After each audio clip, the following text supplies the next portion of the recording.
bringing you the best insight on sports betting news, Matt and Dave's daily picks, and an entertaining and unfiltered dive into the sports betting industry. Here's Dave Sharapan and Matt Perrault. And here we go.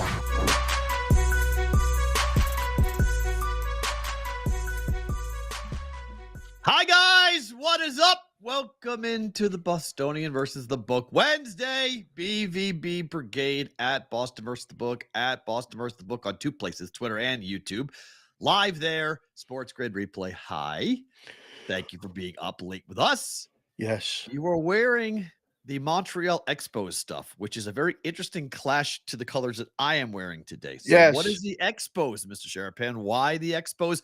I thought you'd wear black today because your team is such an embarrassment. So I thought you would just go ahead. This is a funeral show. Dave Damashek's going to come on to pour gasoline on this fire that I currently have burning. Why Expo stuff today? You're going to start the show like this? This is what you're going to do? Oh, we're out of the gate with this. This is This is the way this shit's going to go. Oh, yeah. 10:38 for the log. Okay. All right. First of all, welcome. Thank you. Hi. Hit the like button, hit the subscribe button, and tell one other person to watch the show, please. Or listen to the show, download the show. Get in the Discord. Perrault, what's the Discord? So, okay, well, bvbshow.com. I got an announcement about that here just 1 second about the Okay. Discord channel. New We'll get to contest that in a coming on the Discord channel. Yeah, in a second. I'm wearing the Expo stuff because You want to exile your team to Canada? no. All right. The Penguins lost to the Blackhawks. We'll get to that in a second. Yes, they were minus 550. Yes, the whole season was on the line. Yes, they were in control of their own destiny, and now they're not. But now that means there's a hockey game tonight with the New York Islanders. Yeah. And you know who they're playing, right? Montreal Canadiens. I don't have any Canadian stuff. Oh. All right. I was going to buy the Canadiens jersey that is so nice, that baby blue ode to the Expos, that we got into this big discussion about the blue, blanc, and rouge. And I had Montreal in my mind tonight because we need the Montreal Canadiens to actually beat the New York Islanders as a huge dog. And why would they care about this game? I have no idea. But why would the Blackhawks care about the game last night? We'll ask Damashek about that shit. But I said I got to use all the powers. And I got the Expo stuff. So Yeah. we're in the best hat of all time. This is arguably the best baseball hat of all time. It's top 3. You don't think so? This Expo logo. I have others. We'll stay with the show, but I wore the Tim Raines Rock jersey today. So we're ready to go. What would Tim Raines put up for a stolen base number this season? Oof. Between him and Ricky, today I am the greatest when he broke the record. What would you put that number up for number of stolen bases this year? Holy boy. crap. Yeah. Talk about all that on the show. But yes, that's where we're at here. Let's go.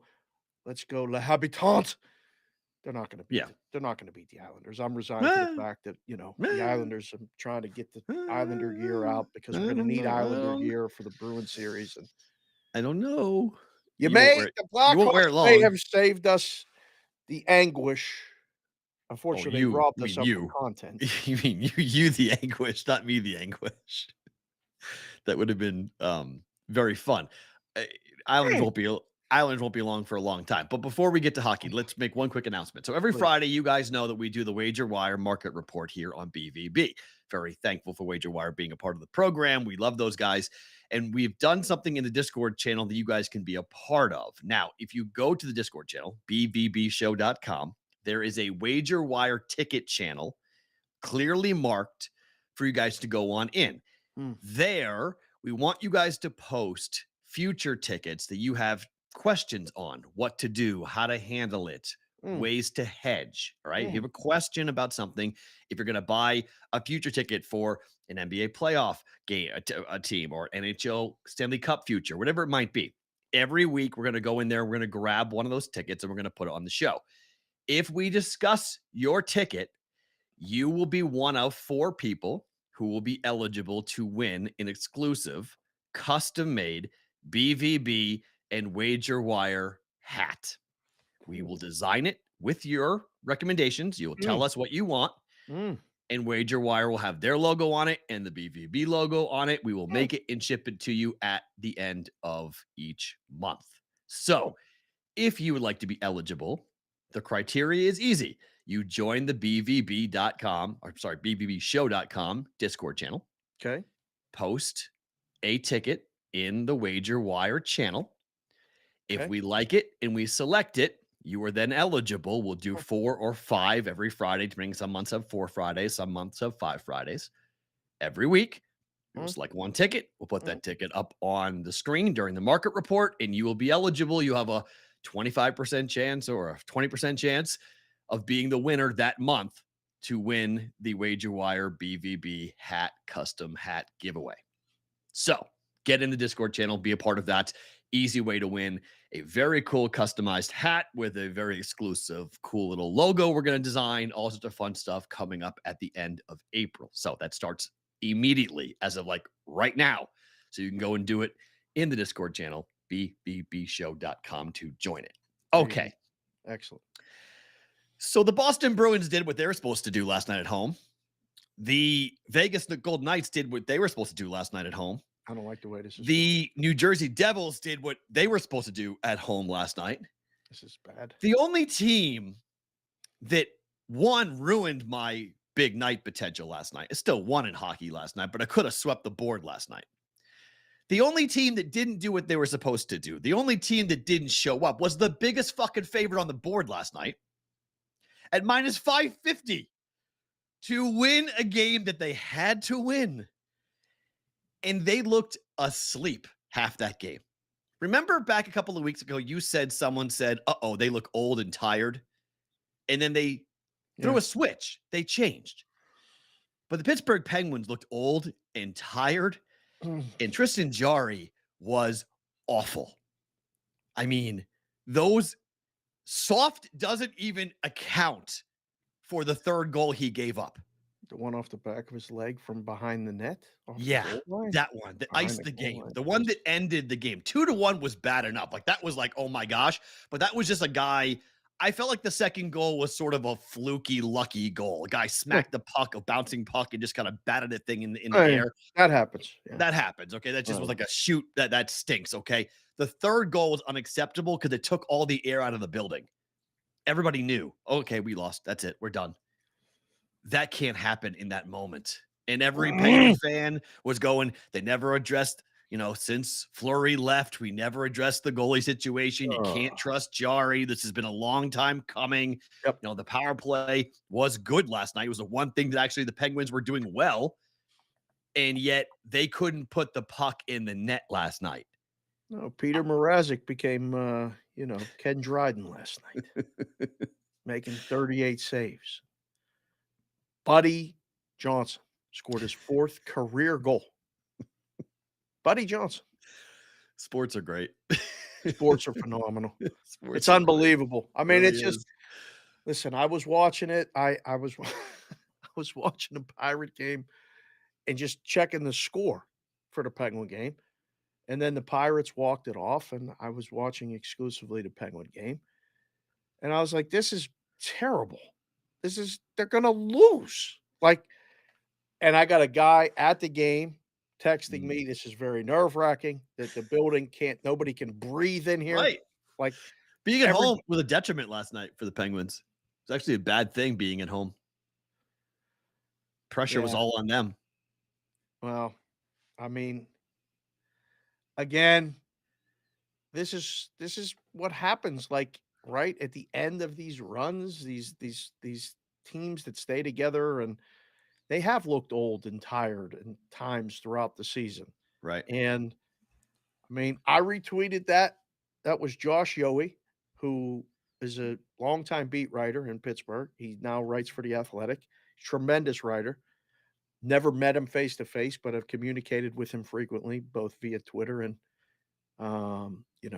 messaging, text message and stuff. And he said it best when they played New Jersey. Just like, I think it was 10 days ago. They had it was like a playoff game. They lost 5-1 and were never competitive.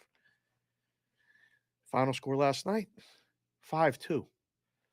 3 goals Because scored in the last in the I last mean, 38 it wasn't 5-2. It was 2 to How 1, the hell did really. that game go over? If you had an under bet on that game, you had to just been on the ground. Like Oh my right now, be really god. careful about betting totals right now in the NHL because with three and a Oh, half minutes to go, they pulled the goalie and didn't put Jari back in. And it was just open goal, open net goal, open net goal. It was just like 5-2 over 6 never should have hit last night. And it did.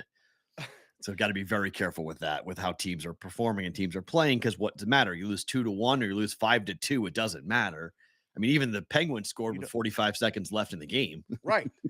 They scored and, Crosby got chippy with the kid who put the puck in the net at the empty net. Like, I was like, Yep. "What does he get mad for?" Like, the Pirates are or the Penguins aren't gonna try to stop scoring. Like, why is Right. he getting mad that he put the puck in the net? This is what you're supposed to do. Pull Right. the goalie. That's what happens. So, The night um before is why you guys lost because the Wild were down 2-1 in the third period, and Minnesota scored 3 straight goals to win the game 4-2. So mm, that was fresh on the Blackhawks' minds as to, well, last night we had a team dead to rights and we blew it. yeah. Now we got the Penguins dead to rights and we're not gonna blow it. And I was like, uh-oh, man, this team just blew a third period goal. They have that on their minds. They're angry about last night. I don't know if they're gonna blow this game. And it was 1-1 It and then 2-1. It was like, oh no. The guys in the chat are phenomenal, and again, you guys, if you're watching the show live, thank you. If you get in the chat, you can contribute to the show because I always try to, learn from people and hear different things. And like Connor Winsky's in here and Jay Park saying that like the Hawks' chances of getting the number one pick went from like 25% to 12.5%. Yes. This is the Lovey Smith win. Yes, it This was the guy, stupidest, it was the dumbest I mean, win that they're they right ever could there. have. That's why the books put it at 550 because it was like, oh, look, well, they played hard last night. There's no way they're going to want to play hard again, right? Like they want Conor Bedard, right? Him in Chicago would be immense. Would be amazing to have him in Chicago, to have him with the Blackhawks, an original 6 franchise, Oh, have him playing on a franchise that needs some, they just traded away their guy. And so they need another guy to come in and replace. They don't have a face of the franchise. He becomes the face of the franchise overnight. The NHL would be over the moon if Conor Bedard wound up in Chicago, not Anaheim or Arizona, somewhere, bury them and no one's going to pay attention to them. Chicago's huge. Of course, they win that game. well, see, and this is great because we'll have Damashek on to give us a little bit of the Pittsburgh flavor. And, I we were texting with him this morning and tweeting with Chris Andrews and him and got caught up in lamenting about historic Penguin losses. Well, we could talk about how the Blackhawks got screwed because he's a Chicago guy too. And how do you think the fan base in Chicago is like, Oh, they can't even, they messed this up too. yeah. They messed this up too. Like, he's going to go to Anaheim No, or Columbus Columbus. is gonna get him. This is gonna be awful for the league. Oh. You do not want Conor Bedard in Columbus, Ohio. That is not good. What do you mean Columbus is up and coming? It's nice there. No? For hockey, this is purgatory. You don't you don't put him in Columbus. Hold on. This is a Don't do it. generational Don't player. do it. Don't Don't do do it. what? It's a fact. You don't put him in Columbus. I mean, my goodness gracious, that's horrific. It's not. I mean, Maybe yes, it's it is. nice. Oh, no, it's horrible. For the league, that is a horrible What do situation. you mean? Connor That is McDavid's in Edmonton. Yes, that's great. He's in Canada. Yes, phenomenal. Yes, Oh. put him in Canada. Bedard in Canada would be insanity. You kidding me? They want him in Canada. They could put him in Canada. Imagine putting him on a Montreal with a Canadiens jersey, right? Put him on the league. You want to market Conor Bedard. This is Mike Trout all over again. You're sticking a generational player on a team no one cares about. This is bad. This is Ohtani on the Angels. This is Bedard on the Blue Jackets is as bad as those other two. It's an awful situation. You can't do anything about it. But I'll say this. If the Blue Jackets are the worst team and the second worst team is a market of any size, we got to see how the next couple of days shake out. But if it's even Anaheim's a better place for Bedard than Oh. Columbus, Ohio. They may have to Patrick Ewing cold envelope this thing. just keep the kid out of there. Keep the kid away from Columbus at all costs. I was Too much money. was It's gonna just too go to much money. Columbus Like, it's next just week to talk to some sponsors. I guess I could cancel that trip. Damn it. you're going to Columbus, Ohio, and talk to sponsors. Yeah, okay, Yes. sure you are. Right? Yes. Okay. Brother dog lives in Columbus. I got the place to stay, and I'm Sure. talking to some Yeah. casinos there.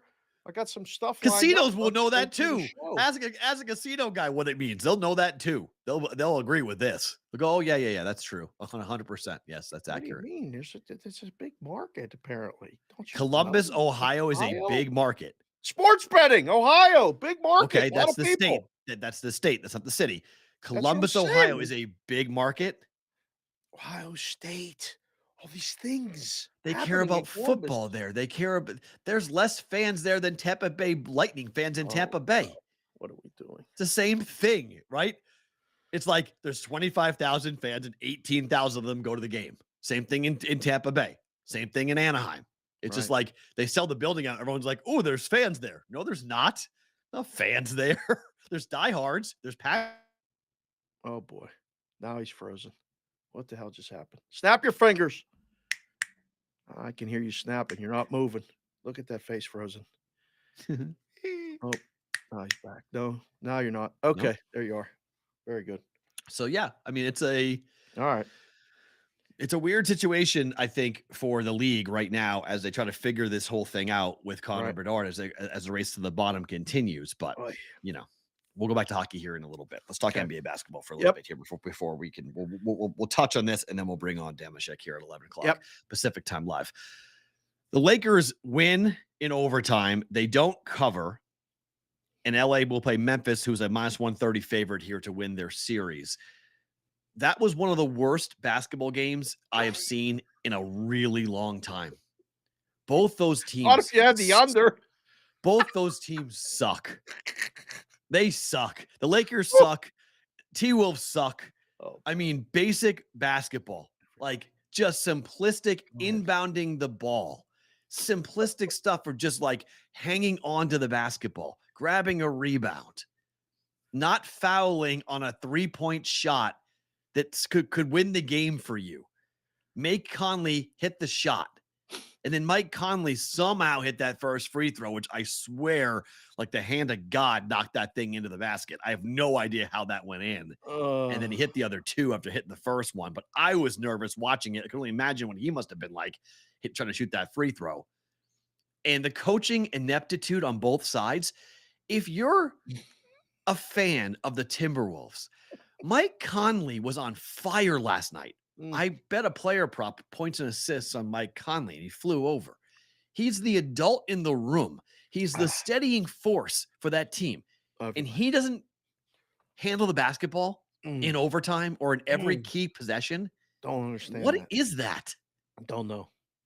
That's a messed up team. T-Wolves are a messed up team, man. They are very, very confusing. Yeah, there's a lot going on there. Fighting and players breaking their hands and Rudy Gobert and blah, blah, blah. That's a screwy franchise. What do you take more away from that game? Only I take away from that game is the Los Angeles Lakers are not winning the West. That's what I take away from that game. Oh, excellent. Okay. That's what I take away from that game. Is that anybody trying to push the narrative that the Lakers are winning the West, you're high on your own stash. Ooh, really? There's a lot of people that are on it, Perrault. Sure. Go crazy. Talk all you want. I would love to bet the no right now. After that game, show me a no can bet. do that. I want to do it. Yeah, Lakers are not winning the NBA championship. Not happening. At the Circa, I know that. You can do that. And we'll have to see if we can find it. Other minus 45,000. Let's look right now. While somebody who's paying attention to the Lakers who's going, in the Western Conference, huh? No, win the NBA championship, not the West. Well, I mean, win it all, not the West. Win it all. All right, so we can look at that. To win the championship, the Lakers. Now, see if after that, like you felt that strongly about it, you could actually. Wow, you only have to lay 25-1. 2,500. You lay 2,500 to win 100 on the no. Yay. That's less than I thought it should be. Okay, It yeah. should be 50. Yeah. I mean, they're 14.5 to 1 to win the NBA championship today. How can that be? Oh boy. See, this People is are where I wish I had like money, like real money. And if you right. guys have money and you want to support the show, you could do that.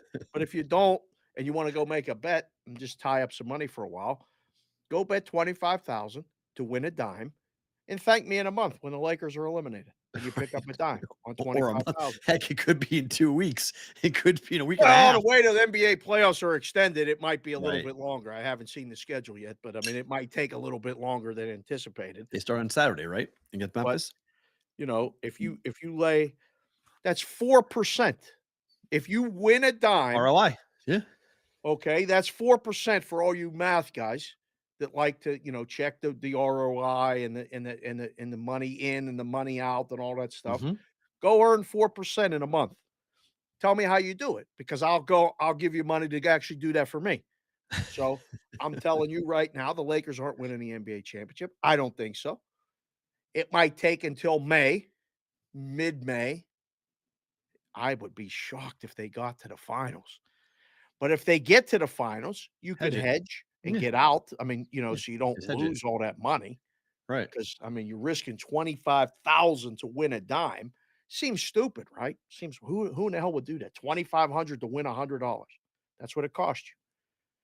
People will do that. I mean, that's what keeps some books honest with the yes price. Right. 'Cause, why in the hell would you bet the Lakers to win the championship? There's a lot of people that already have and have a great price, better than that 14.5 to 1. I can't see it. I don't know. Shaq's in LA too. We can ask him what he thinks about that. Go right into the trash can in a couple of weeks. Yeah. I mean, Lakers are there. Okay. Congratulations, you made it.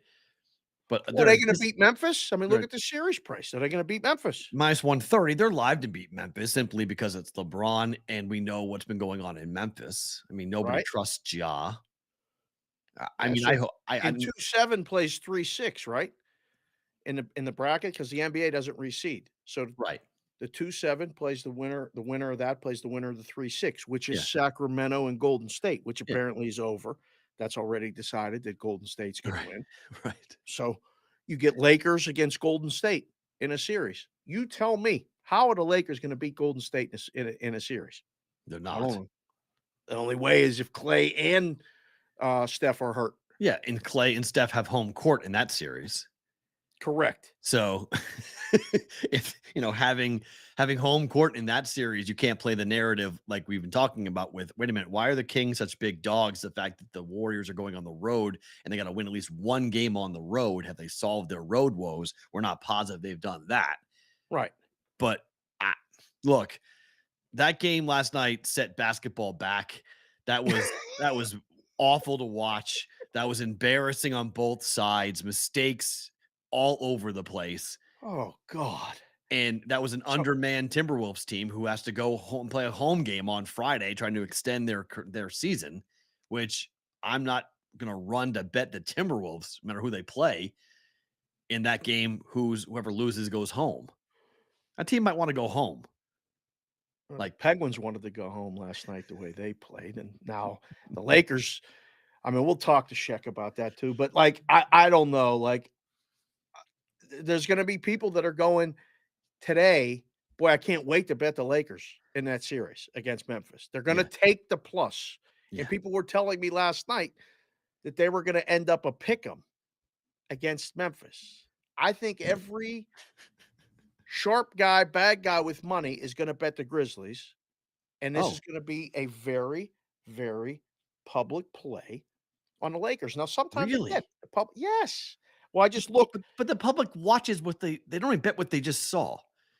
So They love the Lakers. I know they love the Lakers. I know they love the Lakers, but they just watched that game. You tell me the public who watches that game goes, "Yep, let's go ahead and bet the Lakers. I want to go ahead and bet them on a." Whoa, okay, that's nuts to me. We'll see. I mean, it's minus 140 at Circa. Okay, in that series. 130 at FanDuel. A little bit less at some other places. Just keep an eye on that.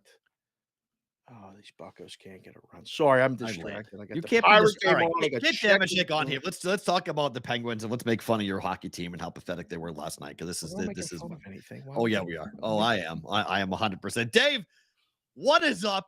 Check.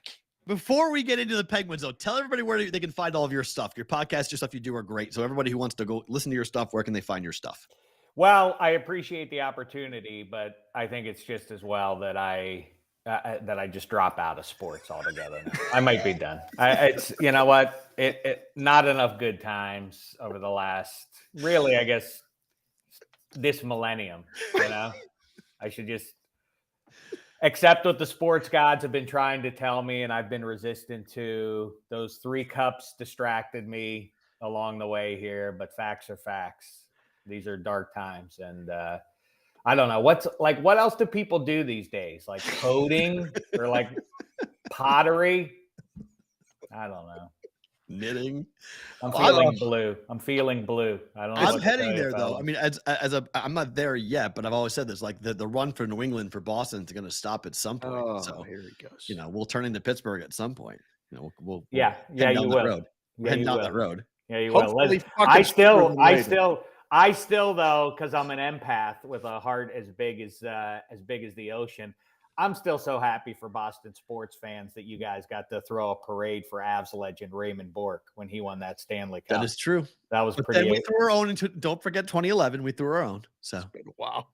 I remember, but let's make sure for people who root for black and gold teams. Yes. It's an easy point of reference to just say, things can always be worse. Obviously, just look right across that Pennsylvania-Ohio border for proof of that.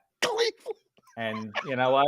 Boston sports fans, it wasn't that long ago that things were so bleak that you were celebrating a Denver-based Stanley Cup. That is very true. There's no debating on that. That's absolutely true. But that was 25 years ago. Yeah, that's right. And for the last 25 years, there's been a little bit of a difference. It's kind of like Joe Pesci in Goodfellas, where it's like, the shine box ain't happening anymore. You and your shine box. The little kids grew up. Stop. You heard about Mac Jones, right? Oh yeah, that's like the Goodfellas 2 sequel. True, and it ain't good. No, it ain't good. Yeah, I agree with that. It ain't good. That's true. But six. It's hard to hear when you get 6 rings clanking on your hand. Was there a Goodfellas 2 sequel? It's just news to me. I don't remember there being a Goodfellas 2 sequel. Yeah, there was. No, this is it. We're watching it right now. Leota's gone. Pesci's gone. That's it. Yep.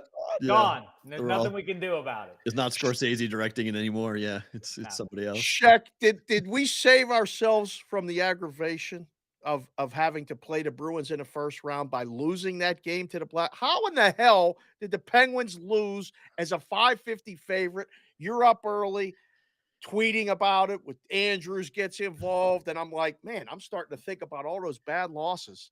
Is it the worst loss ever in Penguin history?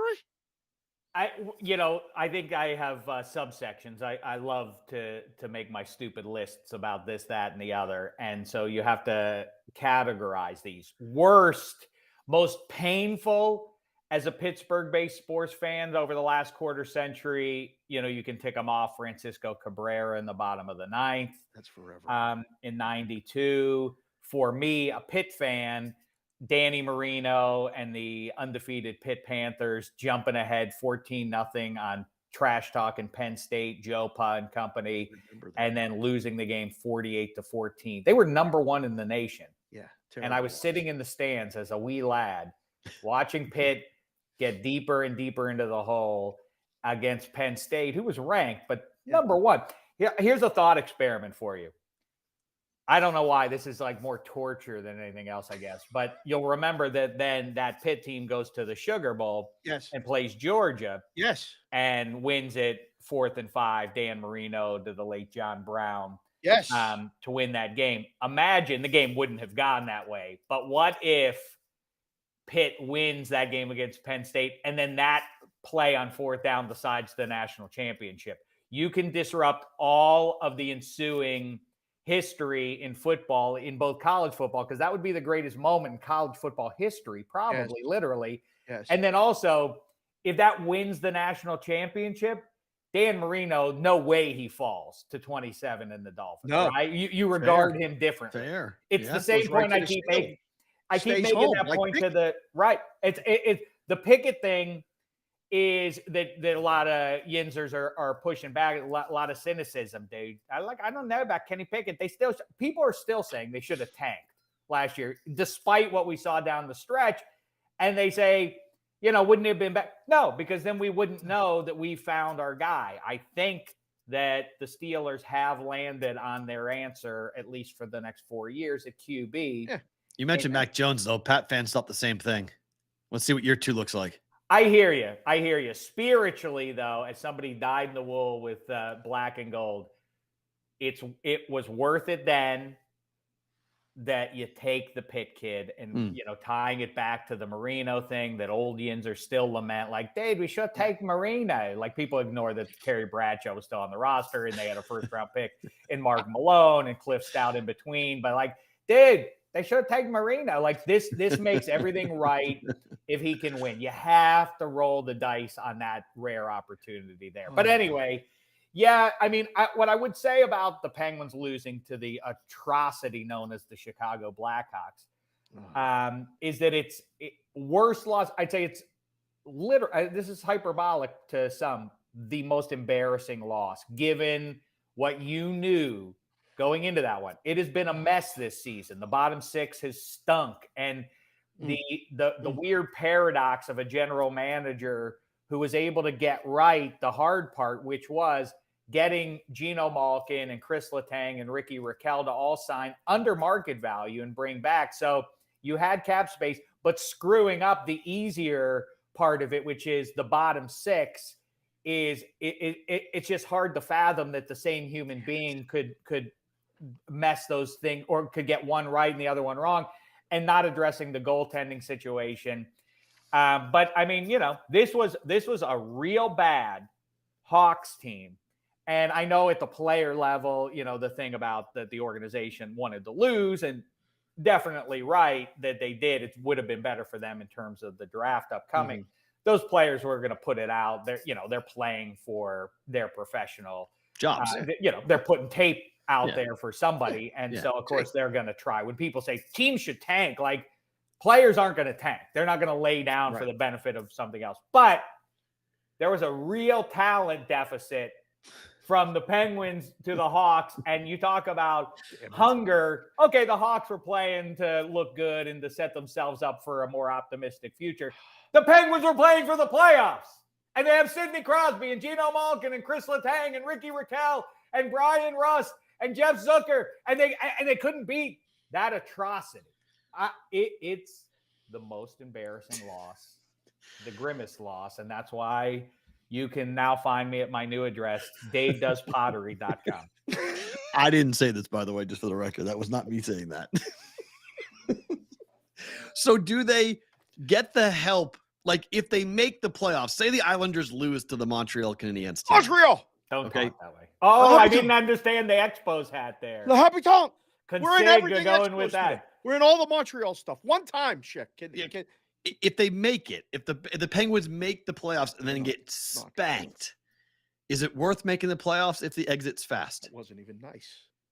I mean, listen, at this point, I have been consistent. I am not by my nature an optimist, but it is crazy how many cynics and snarksters there are in the banks of the Three Rivers. And now I am positioned somehow uncomfortably to be the glass half full guy at every turn here. It really is. I don't know where this happened along the way, but I have to push back at people that are preaching doom and gloom, getting over their skis about how dark things are. But it's hard for me to argue about this. Will I watch that game tonight? No, I will not. My dignity has reached its I'm not doing it. If somebody tells me the Bleu Blanc Rouge pulled a major upset, okay, I'll be Pacino and Godfather 3, and okay, I'll watch them against the Jackets. To answer your question, though, all along up until last night, what I always say is with few exceptions, it is better at the fan level. Of course, it's good for the Penguins to be in the playoffs, especially with where 87 is and 71. I get the cynicism about this team and the heartbreak.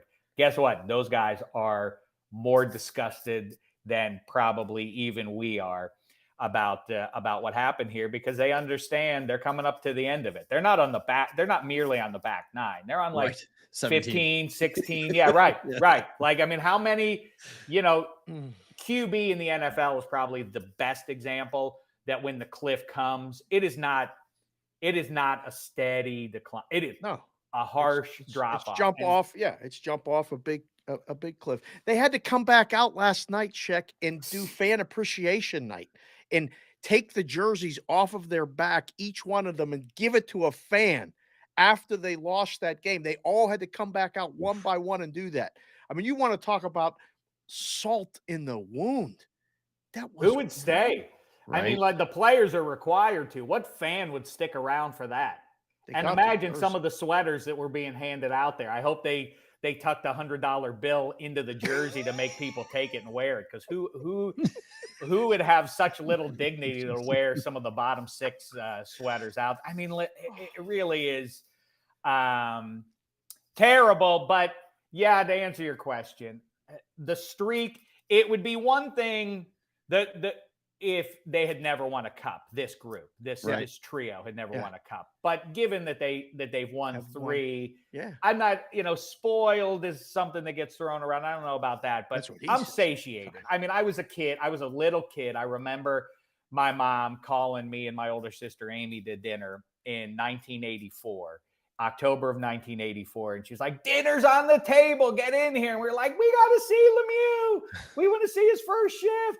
And he steals the puck off the stick of reigning Norris champion Raymond Bourque. And he bears down on Pete Peters, the reigning Vezina Trophy winner. And he goes to the backhand and he scores. And my sister and I danced around the living room going like, we're going to win the cup. And 7 short years later, we did. And if you would have told me before that, or if you would have told me between that first Lemieux goal and the first cup, that there will be 5 in my lifetime, I mean, an embarrassment of riches. So the streak is historic and it is worthy of playing for to some degree. Yeah. And it's sad that it's over. And, even sadder now is, what do you do here? Because the likelihood that you're going to get full healthy seasons out of Crosby and Malkin again is highly unlikely given their respective track records. Here's one little bit of optimism I'll throw at you, fellas, or for you, Consig, and look right above you like Brady Bunch in the in our Zoom chat here.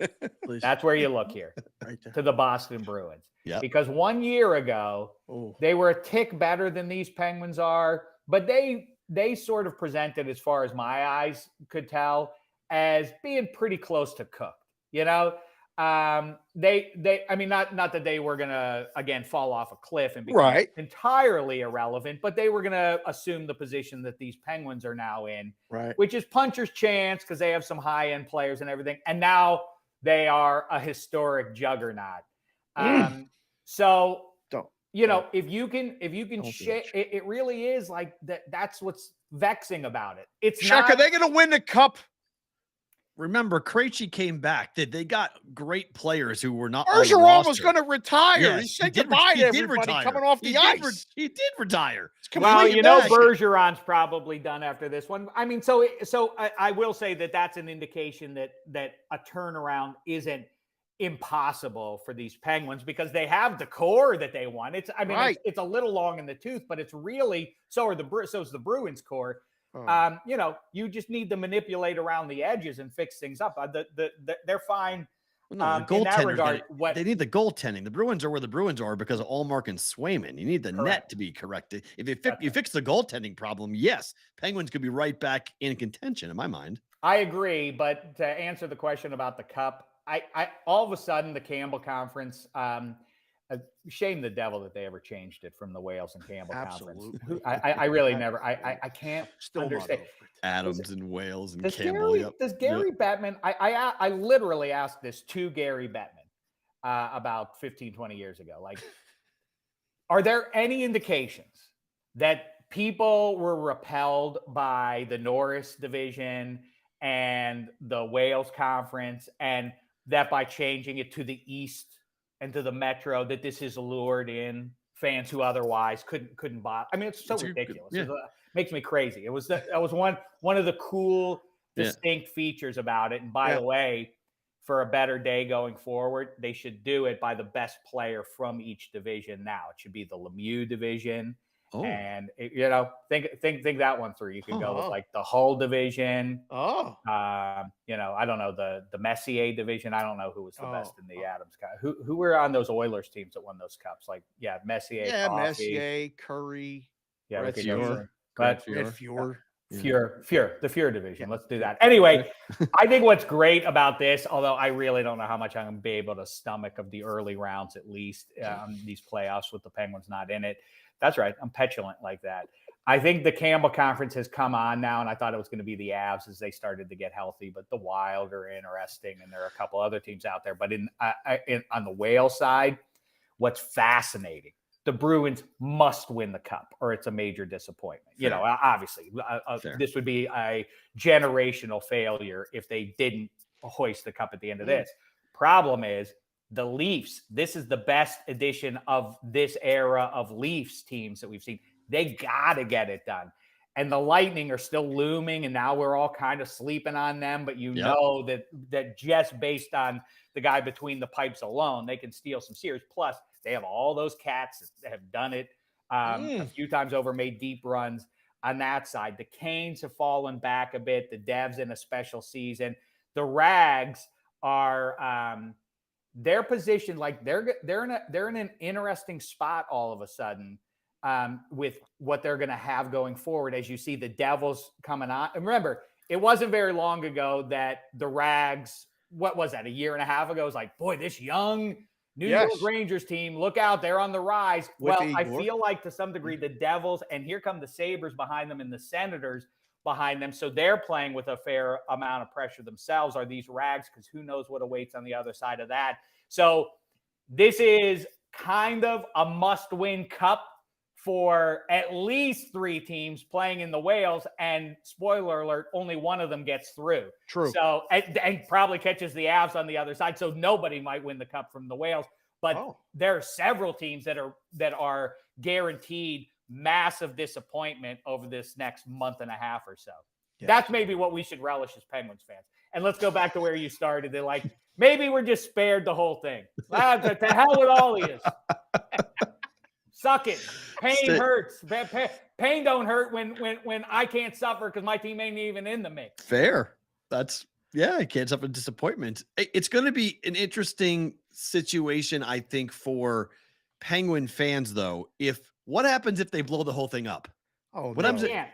You can't? They can't. There's nothing you can do to blow it up. I mean, unless they're not going to, the relationships with Crosby, Malkin, and Letang are such that unless Crosby had a complete switch in the way he approaches things, he's there with those guys. They're not going to deal away Letang or Malkin, and so unless Crosby, which he's not going to, I don't think. Although I couldn't blame him if new ownership said, we're keeping Hextall and it is what it is. You're a player, Crosby. Keep your trap shut. I could see him saying, like, I need out. Send me to Denver now. I mean, but short of that, that's not going to happen. As Penguin guys, you got to remember who owns your team. The Red Sox just lost all of their star players. This is who owns the Penguins. I know. Ridiculous. So the guy who owns the Red Sox just let Mookie Betts and Xander Bogaerts and all these talented players walk away from the Boston Red Sox.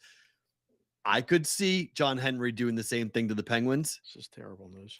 I don't know how you purge those guys because you have long-term deals in place. So they're sort of pot committed for the next, I forget the terms of each of those contracts, but 3 to 5 years. You have that trio locked in. They move on from Brian Dumoulin after this year. I mean, Hextall really jammed him up. I don't know how deep in the weeds you want to get with the puck, but the Granlund deal they appeared on the cusp of purging most of their worst contracts and having some cap room to address some things. And then Hextall inexplicably goes out and gets Mikael Granlund, who is, I mean, an atrocity. I mean, just what in hell? Don't hold back. This little fella out there skating around. You want to, like, a pro tip if you're playing against Granlund going forward, if you want to get him off his game a little bit, touch him. Just if you touch him, he will fall down and thereby be eliminated from the play. I mean, wasn't $5 million next year, and then the year after that. So I don't know what they're going to do about that. I don't think they're doomed. I don't think they're cooked for the next 5 years or anything like that. I know people are gonna start making that talk and like you say, like blow it up, but it's just that's not plausible unless inside that dressing room, unless those three guys are saying like, yeah, move up, move us for our sake and for the organization's sake or otherwise. But short of that, they just. Those guys those are the deals that they have in place. Just stop. Let's turn the page because after the Islanders win today, you're not watching hockey anymore. Right. The Penguins are done. We can worry about baseball. Okay. Right. Last question from me. You're wearing the Bucko hat. The Pirates are exciting. O'Neal Cruz can't slide, and he's out until August. 4 months. But the Buccos are 7-4, Sheck. It's April 12th. Their season wins is closed around 66.5. Can they win 67 games? And are you going to be available if I come out to either San Diego or LA or the Angels and go to a Bucco game in California with me? I'll hang up and listen, sir. It depends where our Buccos sit at that time. But yes, I would enjoy your company. That's for sure. Either way. We just might not have our eyes on the field is all if the Buccos are out of it. But listen, yeah, I do like them to go over that win total. I did going into the season there. It felt a little low to me. They should be able, even without Cruz, to cobble together enough offense to win. Can you slide better than him? I mean, that was bad. That was grim stuff. But, he's 6'7". He's a leadoff guy. That never sat right to begin with. But, I don't want to nitpick about that stuff. I will tell you the absolute, and I mean this too. You want to see, I mentioned my optimism around black and gold related matters. Yeah. Here's the big one from Dave for you. Play of the year. And I don't know if I'm overstating it. Whoa. Steelers over 8.5. Over. What? Over 8.5. Obviously. You don't buy that? I mean, how are they not getting the double digits on April 12th? I mean, I'm not. No. Yes, 100%. No. 8.5 over. Simple over, of course. Wow. What make the playoffs, Sheck? What do the Ravens look like? What do the Bengals look like? I love when you go third person. I love when Sheck goes third person and gives you just the Sheck take as when he says Dave says or something. But is it that easy? Like, yes. I don't even know what they're doing in the draft. What the hell are you talking about? Listen to what I'm telling you. Play of the year. Third play of the year. I get it. The schedule's foolish. I hate when people not out yet. How could you say I know. I hate when people well, guess what? Get ready for that, because when that happens, then some dope has to step up to a big monitor in a television studio and tick off and then on October 4th, that's a W there. But then after Thanksgiving, they'll be a little heavy from stuffing. I think that's maybe an upset there.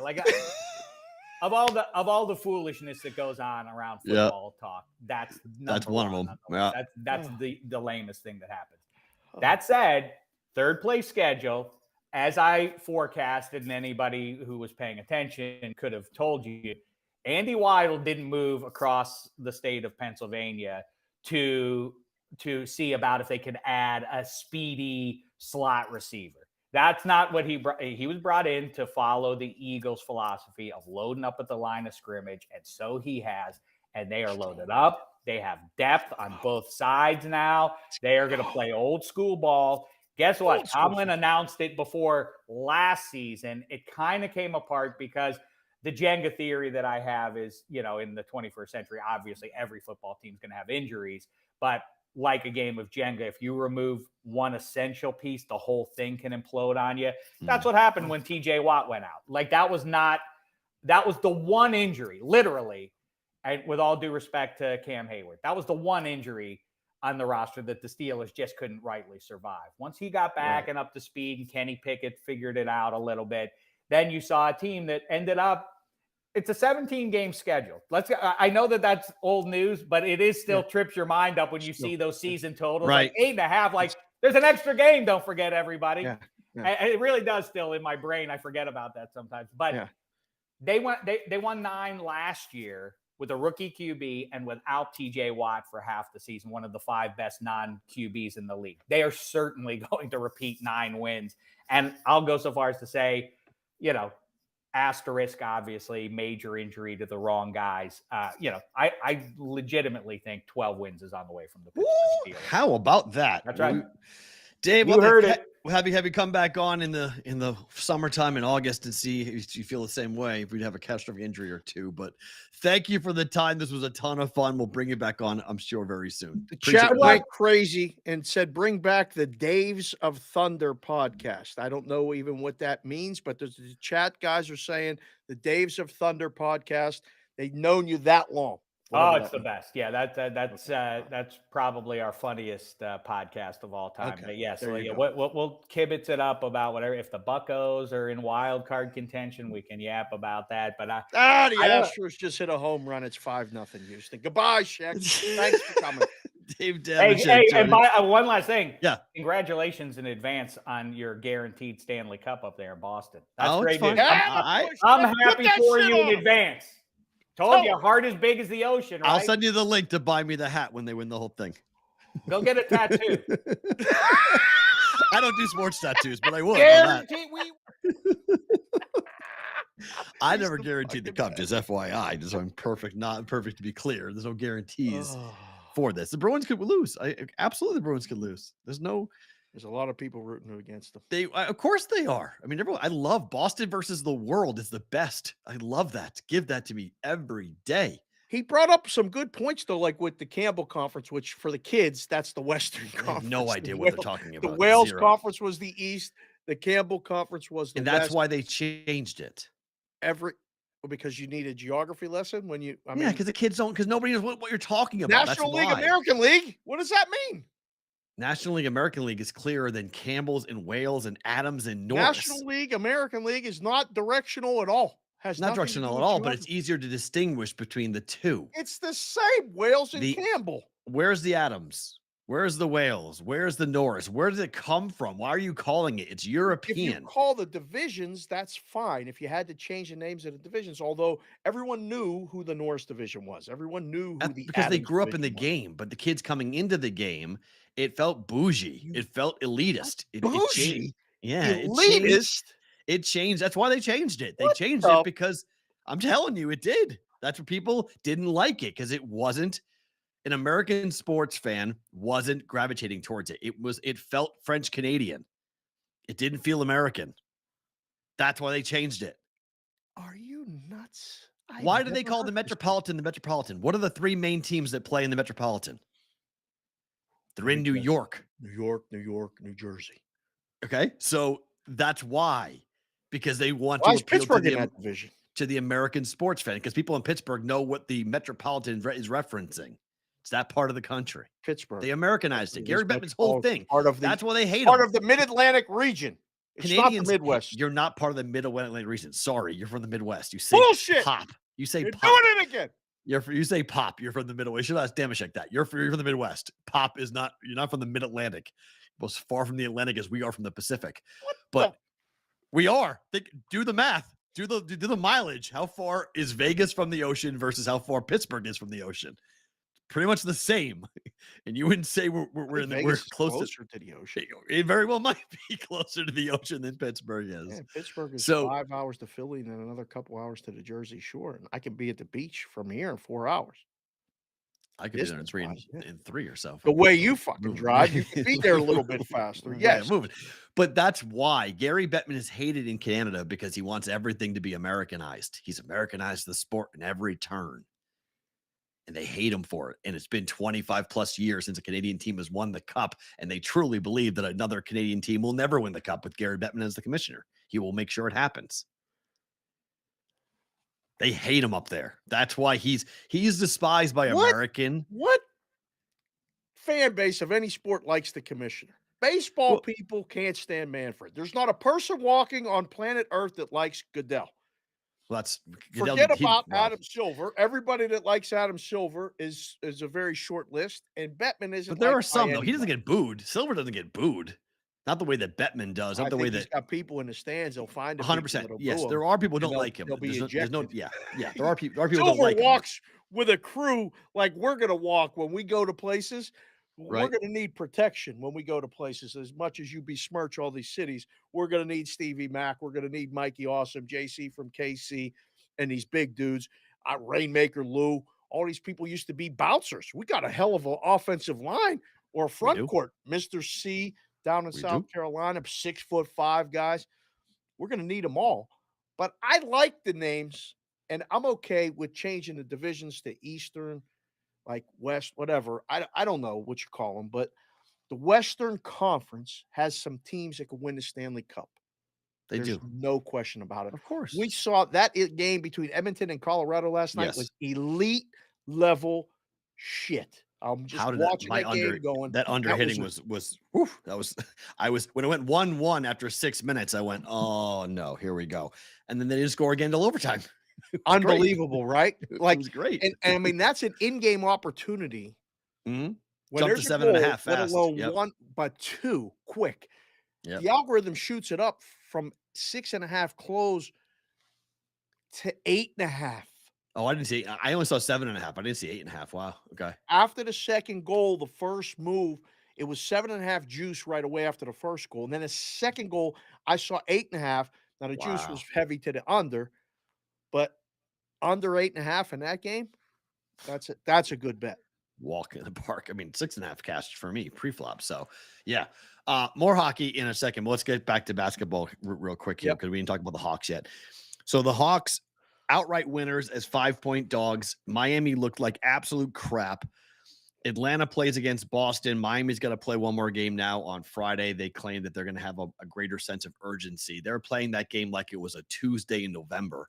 They could have cared less. And the fan base, you asked the question, were fans going to show up? You were right. No one showed up. That was a boring crowd, lightly attended basketball game.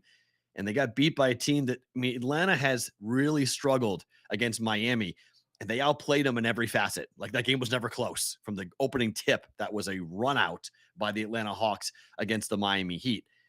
The Boston Celtics are 10-1 favorites. It should be 20. There's no chance the Hawks are winning that series. I would argue that that's a sweep or 5 games. There's no way. Boston fans were literally on Twitter last night going, holy shit, we play the Hawks, because they thought it was going to be the Heat and was like, damn it, Jimmy Butler and Ben Adebayo and Tyler Hero, like, these guys could be a problem. Right. They're getting the Hawks. Like, Boston was like, they're 3-0. Boston, I think, is 3-0 ATS against the Hawks this year. They're 3-0 straight up against the Hawks this year. It was like, wow, we get to play Atlanta in the first round. This is glorious. Gift from the basketball gods to the Boston Celtics. Kevin Whitrock, big part of the chat, just came in and said the closest ocean to Vegas is 273 miles, closest ocean to Pittsburgh. Pittsburgh has an H on it, Whitrock. Spell it right. It's 360 miles. A lot closer to the ocean here in Vegas than we are in Pittsburgh. So you are not in the mid-Atlantic region in Pittsburgh, Pennsylvania. Stop saying that. You're not in the mid-Atlantic. You're not, Listen, this is perfect scenario for the Celtics. Yes. Right? You get Atlanta. You only have to go to Atlanta once. You ain't going back.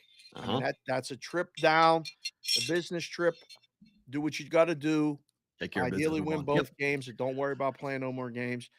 I mean, Trae Young might be getting traded. This is like perfect scenario. The The path to the championship is filled with landmines, potholes, all these things. Rough series can Yeah. take something out of you.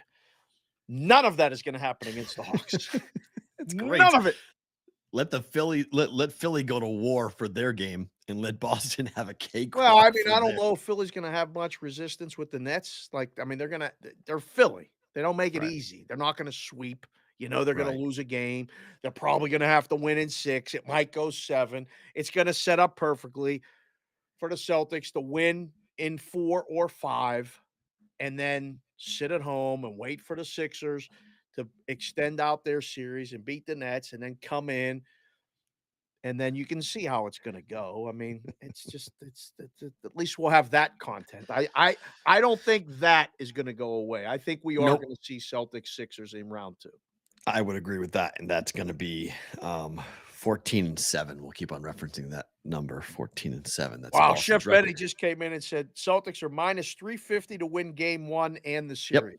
Yep. Listen, you guys like the show, watch the show. What are they, Benny? projection. What are they laying a game and a half? I didn't look at that up yet. What's Oh, Boston minus a we'll have game to and a look half? at that, but Yeah.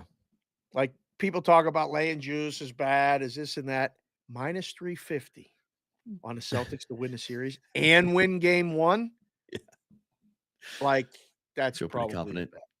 Yeah. that's one of them ones. Let's go get 3,500. You know, let's go get a sponsor, give us 3,500, and we'll make you a dime. Right. And that's a week and a half. Right. Like Return. that. I mean, ROI. the time resistance on that. So if you lay 350 to win a dime, Uh-huh. so clear. Let's see, 350. It's 28.5% Wow. on your money in a week In and a a week half. and a half. This is the way you got to start thinking about these future prices and these bets on series and all this other shit. Uh-huh. That's a nice return. That'll help your bet stamp account or wherever you keep track. All of you guys, you can go put that on your thing and say, "Hey, look what I did." Because when they win that, everybody's going Right. to go, "Oh, geez, you're laying a lot of juice." Oh, but my ROI is 28.5%. How are you going to match that? There you It's go. hard to do. The Bulls, this is very similar to the Timberwolves in my mind. Their number is now up to 6 tonight against Toronto. I don't get the move at all here. I like Chicago to win the game outright tonight. Total is 212.5. Did I write that down right? Is that really what it is? Is it that low? Or did I miswrite that? That seems stupid. Nope, that's what it is. 212.5 is the total tonight. For what which the game? Yeah. Bulls and Raptors. It's down. Open was 217. Is that possible? 212.5? What is going on there? Under in the dog, but I don't know this. This line move makes 0 sense to me. What am I missing? Much like the Timberwolves, 8.5. I had 8.5 last night. I was like, thank you very much. I'll take that. I didn't even hedge. I almost lost because I didn't hedge, but oh my God, that overtime made you have those to free sweat. throws at the end. I was like, you got to be kidding me. I can't lose this bet. I was texting with friend of the show, John Merges. He's back east watching it, staying up late. He had to probably drink some coffee or something. It was really late for you people back east. I still don't know how you watch games back east. Lakers, Timberwolves was over here at like 10 o'clock, which is 1 o'clock in the morning. Good luck to all of you who stayed awake. But right. I sent him a text. I said, I can't believe this. The Lakers might cover every number. The line opened at 6 and went up to 9 at one point and got back to 8.5, then 8. It closed. Oh, okay. And yeah, that was I took 8.5. I was like, they were going into overtime. No, when the Lakers were down by 12 points in the middle of the fourth quarter. yeah. Circa Plus had it. 5.5. Yeah, no, Circa had it minus 2.5 and minus 105 on the money line. I was laughing. I went in our Discord and I was laughing. I was like, explain this to me for a second. The books literally are telegraphing that the Wolves are going to choke. Like they are anticipating the Timberwolves, and it happened. Timberwolves choked. It's a pretty good number with Circa on that. The other game tonight is Pelicans minus 5.5 against the Thunder. Could we potentially go 4 for 4 on dogs in the play-in? Why not? It's possible, right? one of these is a square dog, is it not? I don't know. This one is starting to get that feel for me because I don't know what I'm missing. But the Thunder this were so good ATS that you could see them lay an egg. Yeah, but SGA is so good, man. I mean, the best that's player what on I the mean, floor, like, best I player on the floor is going to be with the Thunder. I think I think both dogs are live to cover. I really Mm. do. If I'm thinking a team to win, if Bulls. I only can pick one to win outright, Mhm. why not Oklahoma City? Why not? Whoa, really? To win outright. Yeah. Atlanta Yeah. went to Miami and smoked them. Right, right. Nose eye on. You know, like, I mean, what I don't know enough about what's going on in New Orleans There's a to lot of say that, questions. they Yeah. they do have a lot of questions, right? Like, Well, I mean, Zion's coming out and saying that I'm healthy, but I'm not like I don't feel like myself, so I'm not playing. It's like, wait, right. what? It's a must-win game. Yeah, no, I just don't feel like myself, so I'm not gonna play until I feel like myself. What? Okay, that's a problem. So I don't know. I'm with you. There are questions. There are big questions right now with New Orleans as to what they're doing. And Right. the Thunder have relished this role of being, I mean, of all the teams in the play-in, the one team that's the most excited about being in the play-in is Yeah. Oklahoma City. Like they're Right. psyched. They're psyched to be in this game. Like this is a big deal to them to be in this position, and their fans are fired up to be in this position. So it's a much different feel where like other teams are like, oh God, I gotta go play the play-in. They're psyched. They're like, let's go play. So yeah, I don't mind a dog play. I don't mind a dog outright play either or. I think it's decent. All right, back to hockey. Yep. So let's talk about this last wild card in the West here. Okay. Because it's well, I guess I meant right at the East. Sorry, I mean the West. I'm at the East.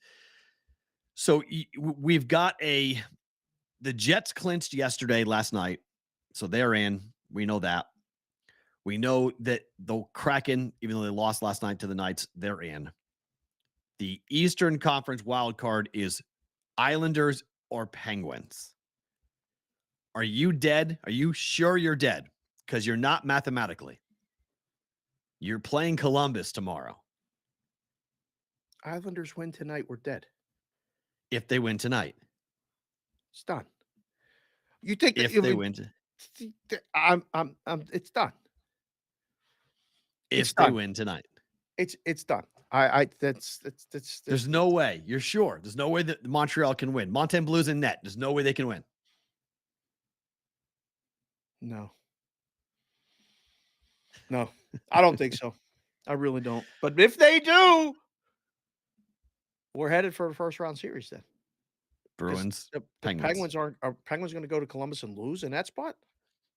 You can't. I mean, could you imagine? Oh my gosh. No. That would be the most embarrassing No, loss in the history of especially after Penguins. you just Yeah. completely bad That route would to be Columbus. Yeah, that would be the Like most that. embarrassing loss in the And history now, of Penguins then hockey.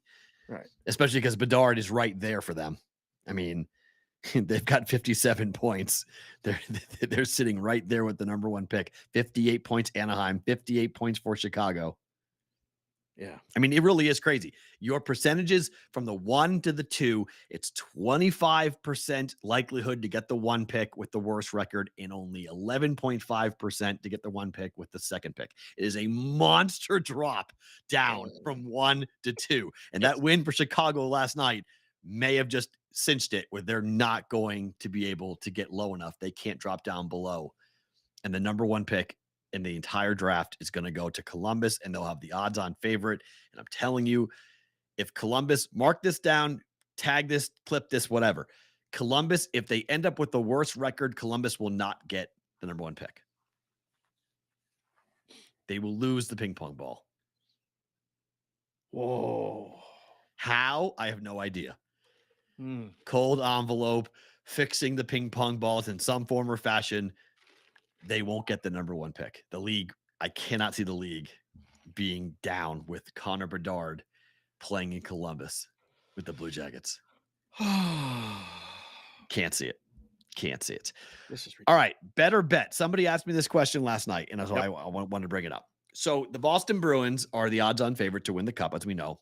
Yep. 350, 370, depending on the book. 200 Eastern Conference. Okay. Is it better, once we know the series, who they're going to play, probably the Islanders, Boston's going to be a pretty big favorite.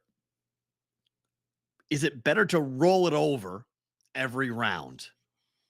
Or is They it pay better to 3 to 1 pre-flop it and bet them to win the cup right now? at 3 to 1? I would have Yeah, to think it's better to roll it over. right? That's what I said. I would have to think, I mean, we gotta once we know the matchups, we'll be able to kind of price it out. They're going to be You know, probably be minus 300 to win against the Islanders, would be my guess. can we talk about this when it's actually official? I'm really still like kind of It's going to be official. It could be the Penguins and it might be the same price.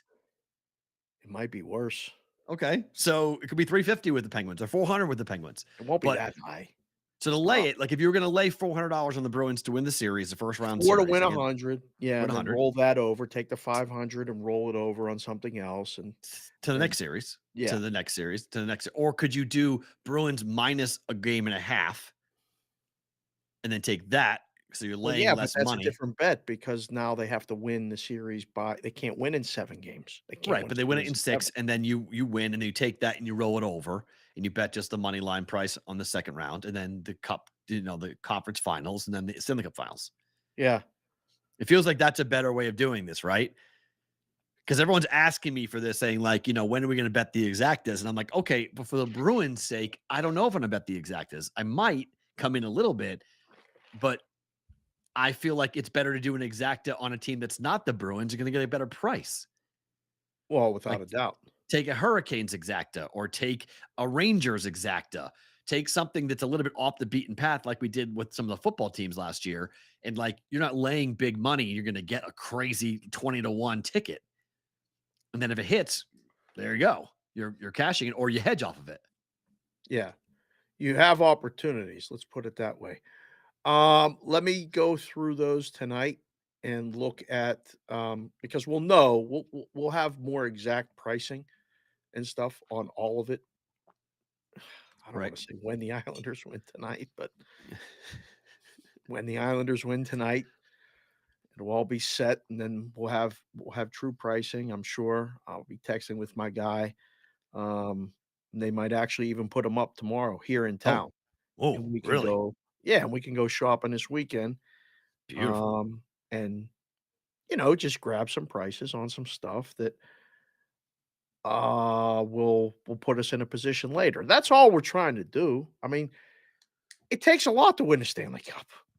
Oh, it So does. People 3 to don't. 1 does not Yeah. seem like enough. As good as Right. they are, it just Right. doesn't seem like enough return to lock it up. Now, when it Right. wins, you go, "Oh, I should have bet it." Well, But the exacta, I think, is the way you kind of play off of that. Where if yeah, you buy the Bruins versus the top 3 teams in the West, that's not bad.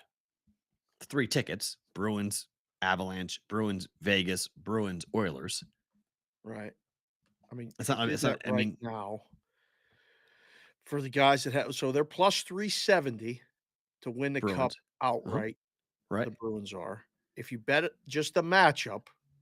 Now you don't need a winner. You just get Right. this right. Bruins Avalanche is 10 to 1.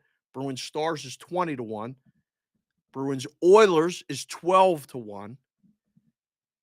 I don't know how deep you want to go, but Knights. but Bruins Knights is 17 to 1. So that's the only bets I would make right there. Now the Bruins have to win all 4 lose if the Bruins don't get there. But Yeah. the Bruins get And there. I mean, all you need is one of those matchups, and one of those 4 teams in the West are making the Cup Finals. That's it. I don't think the Wild are the only ones that are in the conversation, but I don't think they have enough. huh. Okay. The Western Conference champion is one of those 4 teams. I mean, and then you can do some reverse stuff with that. Edmonton to beat Boston right now is 23 to 1. Edmonton so that's Edmonton to beat Boston is 23 to 1. Who else did you say? The Knights? Yeah. The Knights to beat Boston. So that's the exact result. Let me see what the Penguins to beat the Knights. Oh God, please. 350 to 1. Oh God. Vegas Golden Knights to beat the Bruins is 31 to 1. Yep. Okay. So at this point, you try to pick the matchup like we did with the exactas and for the Super Bowl, and you can go that route. I mean, And a lot of times you'll hear the hold percentage and the this and the that and all this other shit. Like, we're investing for the future in Right. those spots. Like, we're trying to get us to leave us with an opportunity to use like Wager Wire. You can use Right. their calculator and figure out what Right. the odds are in a week or 2 or 3 when those matchups are one step closer to happening. Now you have value in a ticket. You can do whatever you want with it. You can keep Right. it, sell it, hedge it. You can do all kinds of things. So Right. Okay. options. Edmonton won the game. We talked about that unbelievable hockey game last night. They beat Colorado at Colorado. Vegas won, but didn't clinch. So Vegas plays Seattle tomorrow. This is a big game. On the Pat McAfee show this morning, Jack Eichel was on, and Pat McAfee said if Eichel scores a hat trick tomorrow, he'll give $100K to the charity of Jack Eichel's choice. Now, I don't know how that influences this game all that much, but Vegas needs to win. Yeah. Seattle is already in comfortably. They don't need to worry, and they're not playing Vegas. Vegas will play the number. If Vegas wins, they'll play the number 2 wildcard team, the Jets. Right. You like Vegas tomorrow night? Does Seattle have anything to play for? 0. Oh, man, how do you make that number? And Vegas just smoked them last night.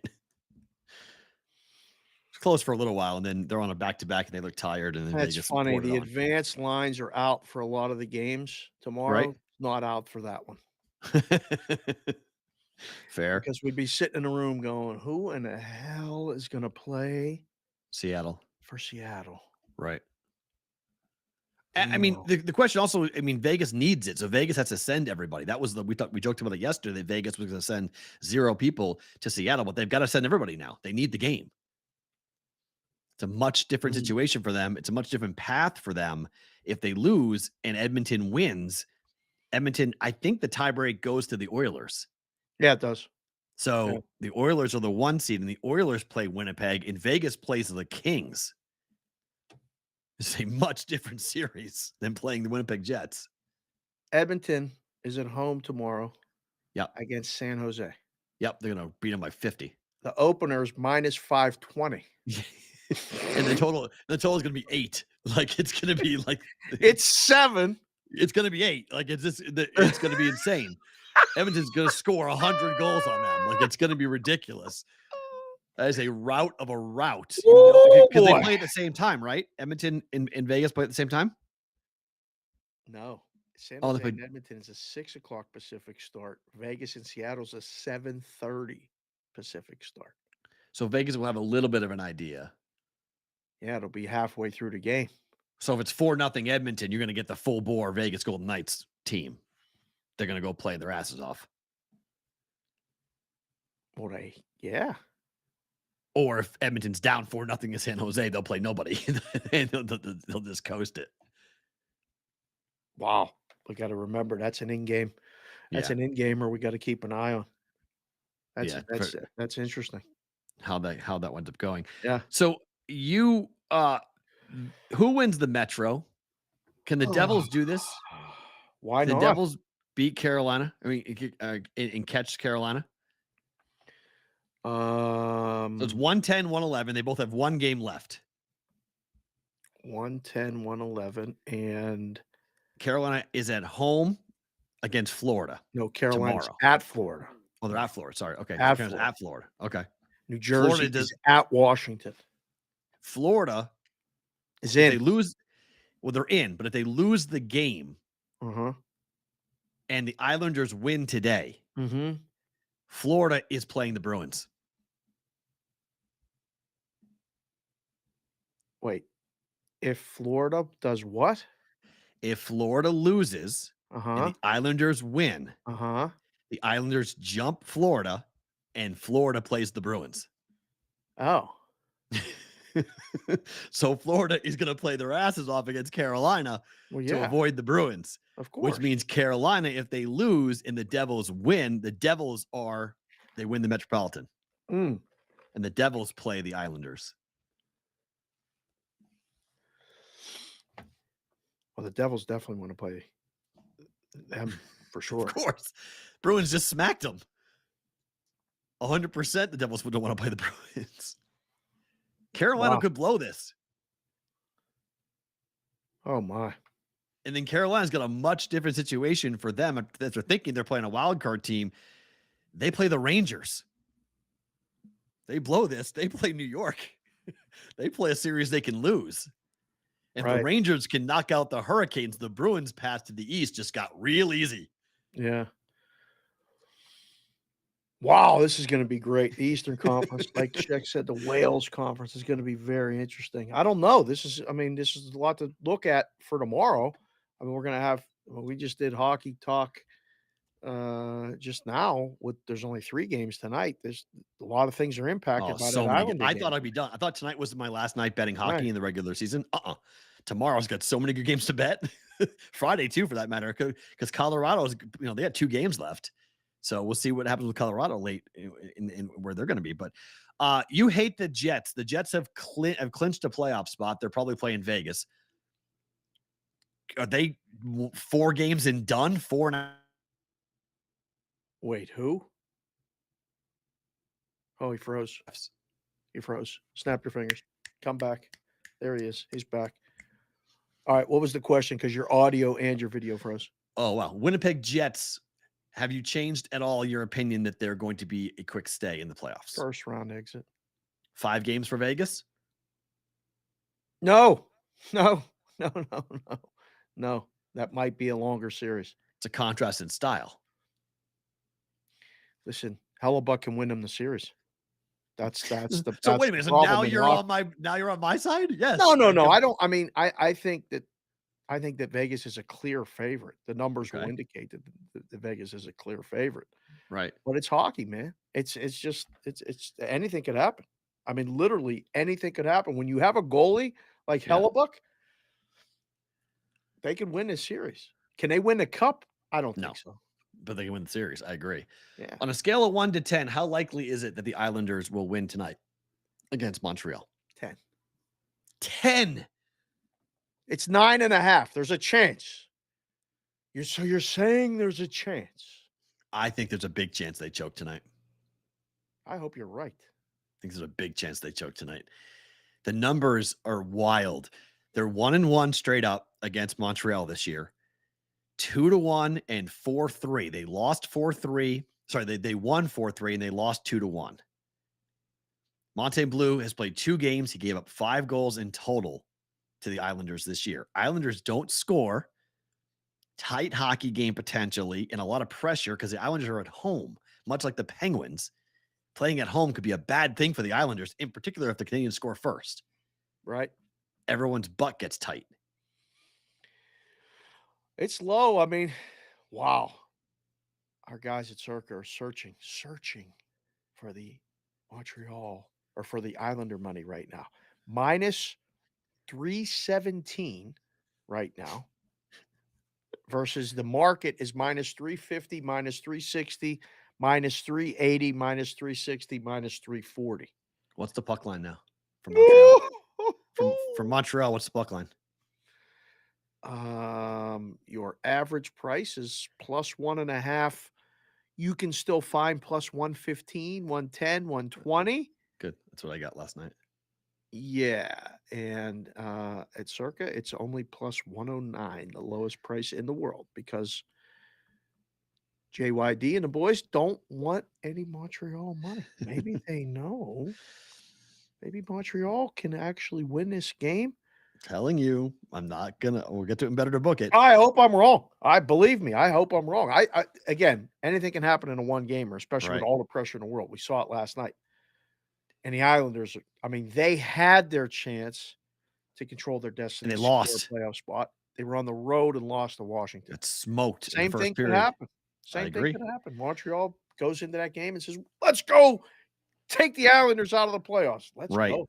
One more hockey talk, and then we'll get to baseball. Yep. I found this stat last night, and I was stunned.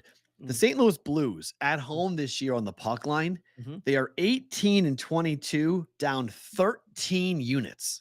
Oh boy. At home this year. And Dallas is coming in, and Dallas needs this game. Dallas has to win this game. It's important for them to keep themselves in this conversation here. They're down by a point. They're 3 points. They're 2 points ahead of Minnesota.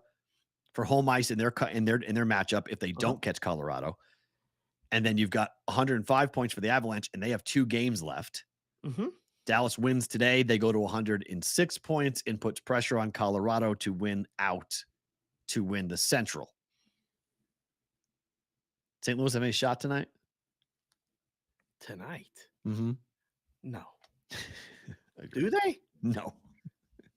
Absolutely not. They play each other twice. They play home and home, which is really weird. Yeah, let's see. They play today and then they play tomorrow. Yep. The line tomorrow is already minus 250. They play in Dallas tomorrow. They're in Yeah. St. Louis tonight. They play in Dallas tomorrow to end the year. So if Dallas wins out, the Avs have to win both games in regulation. They cannot go. Otherwise it's a tiebreaker. And I don't know who wins the tiebreaker. But total 6 tonight. Yeah. Over? No. I like over. Ottinger's going to stand on his head. Really? Yep. 4-1 final, just like the first game. Stars team total over there. Maybe. Yeah. I mean, Binnington's been disastrous this year. He's just been horrible in net for St. Louis. So I like that. All right. To baseball. We've talked a lot about time. Which is a better story, in your opinion? The fact that the Baltimore Orioles each day are coming up with viral celebrations. First, it was the, they want to call it the Homer hose. Funnel. Dong bong that we argued about yesterday. Yes, and then they came up with this hysterical, funny sprinkler now that they're doing with this, and the guys on the dugout rail are spitting water like a sprinkler, which is hysterical, which I absolutely love. I'm wearing the orange today for the Orioles. This is why I'm wearing orange today. So it's not for baseball or Auburn, just this is the orange get up. Okay.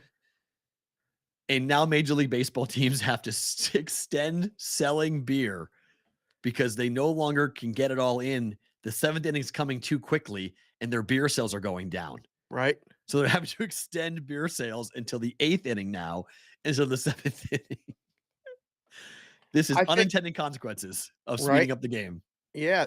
And I mean, a friend of the show, Joe Sheehan, who hopefully we can get on the show here very soon. I asked him earlier this week and he was busy, but he writes a great newsletter at joesheehan.com.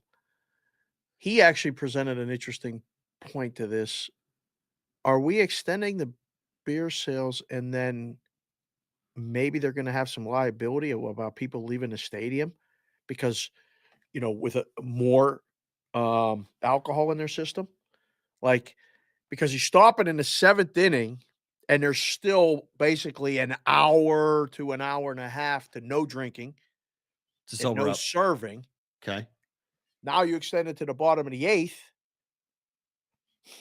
to get the sales because the games are going too fast. Boom, game ends. Last call. Let me get 2 more. Boom, boom, boom. Oh, wait, the game's over. You can't take the beer out. Boom, boom, boom, boom. Then you get in cars. It's a great point. It's a really great Like, point. what the hell are we doing? It's a great point. Yep. Unintended consequences. But I've always said this, though, like, concerts generally stop serving alcohol when they get to the encore. You'll see them wrap up. Ooh, usually sooner than that, no? I guess so. I'm trying to think about It's right after intermission. What intermission? Concerts don't have intermission. Well, What? a lot of times in shows and different things. Yeah, like those concerts, but intermission, like like if plays and whatnot. But it depends how long they are. yeah, But if it's a 3-hour show, an hour and a half, they do the last call thing, and then there's always I don't know what Allegiant did for Taylor Swift. That's the last concert I've been at. I don't know when they shut it off because I only had 1 drink that night, so I don't remember. When I walked in, the first thing I did was buy a drink. I was like, come here. I was like, I need a drink right now. First thing I did, I had 1 drink and that was good. Got to calm me down. It was chaos in the beginning part of like so many people. I couldn't believe. I've been to hockey games. I've been to football games.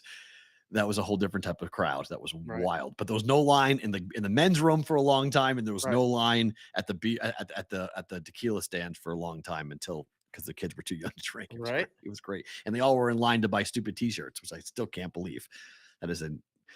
Why would you wait in line for 4 hours for a t-shirt? I don't like, what are you doing? Why do people wait in line 2 hours to eat somewhere? Because mean, it's people food. wait You in get line something. to do stuff. I like that. But wait in line for a T-shirt you can buy online and get it a month and a half later. And we were talking to a young, Not very the nice young same. lady.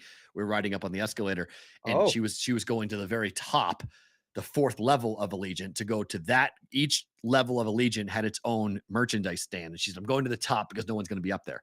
And I was just like, why? She's like, because there's exclusive stuff only at the show that you can't get anywhere else. That's why people want Oh. it. They want the exclusive gear.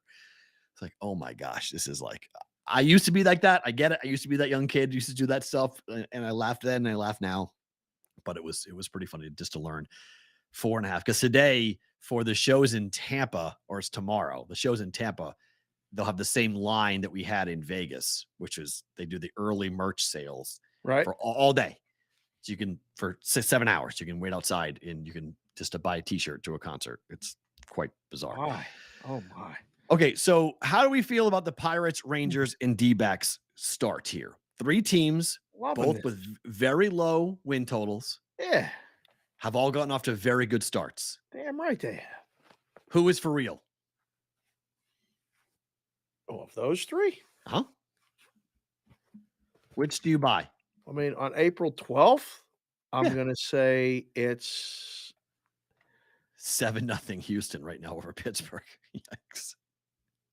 that wasn't nice. I know that. I mean, Texas is in first place with a record of 7-4. Pittsburgh is a game behind the Milwaukee Brewers at 7-4. Mhm. Diamondbacks are tied for first place at 7-5. They are all either within a game or in first place in their division. We're only, 1/16 through the schedule. But I what do you mean, make of- we talked about it before the season. Texas gets DeGrom. yeah, They have the lineup that I think can exceed expectations. I agree. Their season wins, and they have a division that's ripe for them to improve and shoot up because I Bad still division. think Seattle's just kind of taking a step backwards. I think the Angels are what they are, a mediocre 500 team at best, Right. unless Otani's, Pitching, hitting, carrying them to a different level. yeah, right. Then Trout hasn't been able to stay healthy recently. So I think Texas has the highest personal ceiling. The Diamondbacks are a good baseball team. They have a really They're I mean, young. They don't know any better. That's for Gallen sure. at the top. It's all Yep. about pitching. Yep. I think that they're okay, but they play against the Dodgers and the Padres. It's going to be hard for the Diamondbacks, although they just played the Dodgers 6 times and won 4 of them. So that's a good start for them. Listen, the Pirates it's fun as hell right now. And a walk-off win last night, and I'm watching all the games. I'm doing the stuff for Bet Rivers for the team and on the pregame show. I'm all caught up in it. I just hope they win more than 66.5 games personally. Like I don't have any visions. I would love to see them be close to 500 or God forbid be competitive in September, playing meaningful baseball games That's to make the possible. wild card. Third That wild would card. be awesome. Third wild card's possible. I mean, Cruz's Ugh. injury. Cruz's injury really is. It sucks. Yeah, that's too bad. That's a bad injury right there Damn. to lose him. But yeah, I'm not totally against it. So the Cubs and the Mariners yesterday played a game with 23 runs because the wind was blowing out hard at Wrigley. lot. Total's 11 Today? for the game today, and the wind is blowing over out Yeah, again. Yeah, again. We betting over 11 runs for the It's Cubs and already the the Mariners. bottom of the third, and it's 2-1 Seattle. Gusts to 30 miles per hour, blowing out to center at 17 miles per hour. Let's see what the end game is for that right now. We can give the people maybe something to do in game. 3 runs in the third. It's probably close to the original close. Let's see. Seattle. Oh, look at that. 10.5. What did it close? 11. Still got it. Didn't even look. Bet the over. We throw a lot of pitches with the starters. This might be stick with this number right here. Right. Bottom of the third, 3 out. We're going to the fourth. No, I think right now you bet the under. Okay. The Rays are now 11-0. They are 10-1 on the run line on the year. 10-1 on the run line. Undefeated, and they're only minus 135 favorites against Boston today. They were minus 115 at open. I mean, somebody's waiting for them to lose, or somebody's doing somebody a favor and then opening them low and letting people bet them. I mean, the Red Sox, I can't bet this because I know they're going to lose at some point, so I refuse to bet on a team this hot until they lose, and then I'll start betting on the Rays. Right.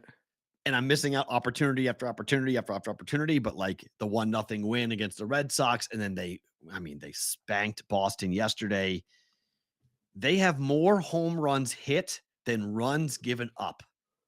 More home runs hit than runs given up. Yeah, do you see the run differential? I mean, they're talking about that today on the. We've never seen this before. No. The run differential is 63 runs in 11 games. Nothing makes sense. They've hit 29 home runs. They've allowed 20 runs. Like, wait, what? Yeah. And they can't get anybody in the god dang stands. Nobody will show up. Yeah. The guys a guy in Tampa Bay radio did a rundown of the length of time the games have been over the last week. It's been like 245, 225, 235. They're like door to door. You can go from St. Pete's to the ballpark. You can go from downtown Tampa to the ballpark. Like round trip door to door with the entire game was like 4.5 hours or 4 hours. And like he was going through the whole thing. Don't tell me you don't have time to go to the game. This is easy. Go to these games. Like they're begging people to show up right now for the Rays. Yeah. I don't know what else you have to do. Like, you can get a good seat too. Great seats. My gosh. It's really, cheap.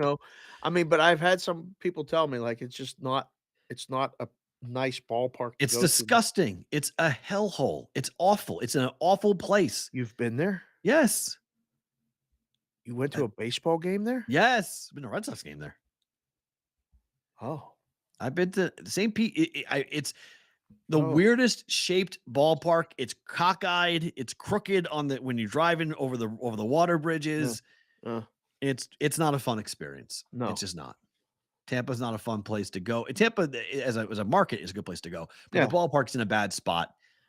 It's not a fun ballpark. It's not a nice ballpark. The team generally hasn't been, if you go to a Red Sox Tampa Bay Rays game, it's 3-1, 2.5-1 Red Sox fans. Look, it's a road game. Same thing when the Yankees play there. And it makes the locals mad. They get really they get really, really angry. But I mean, the Red Sox, I can't see them winning today. Sonic just came in, and by the way, Sonic, hat tip to you, sir. I'm going to take a look at the thing, and we're going to get that taken care of. But great work on that. He just said you should write travel brochures. Oh, it'd be awesome. I mean, it'd be phenomenal. Side hustle. I'll tell you the truth. The truth about your city. that's what I'll tell you. The truth about your city. What was it like? Ready for that. It was like to really go to your market, to your city, to go watch these games. Because look, Tampa. They've talked about the Rays moving here, and I've been like, I'd rather have the Rays and the A's.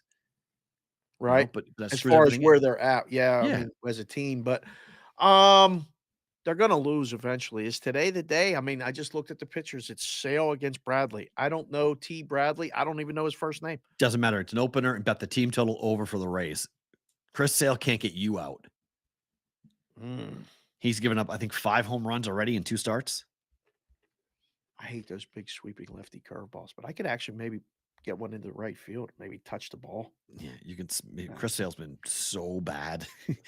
Boston's already 6 games back. So bad. It's April 12th. Relax. How about that? Chris Sale is 1-0 with an 11.25 ERA. How about that? A 1-0 mark with an 11.25 ERA? Pretty impressive. Thanks to the offense of the Red Sox. He's given up 10 earned runs, 11 hits, 13 strikeouts, which is, I guess, is not that bad, but I mean, yuck. Boston plays Tampa again tomorrow, too, in a morning special while we're on the air. Wow. 5 runs, by the way, for 4 home runs, not 5 home runs for Chris Sale, but 4 home runs and 2 starts. Team total, Tampa Bay over. It's a good play. What is it? 4? 4.5. It might be. I would say 5, but they don't do solid numbers at FanDuel. Right. It's team. The game total is 8.5. So the So team probably total for Tampa is 4. Wow, right. solid number. Yeah. Minus 122 in the over. Right. Yeah, bet the over. Over Tampa Bay team total. There you have it. Yeah, I like that play. A couple quick ones. This grabbed my eye because we talk a lot about F1 and the Super Bowl and all the things that are coming to Vegas. Sure. There's actually some numbers now that are backing up the idea that Vegas is no longer, or is slowly slipping away from being a gambling driven market. Uh-huh. So this is an article that came out this morning that the average Las Vegas visitor spent a record $1,156 during their trip to Vegas. Yep. That is an all-time high. It is the overall spending by visitors were $44.9 billion. Mm-hmm.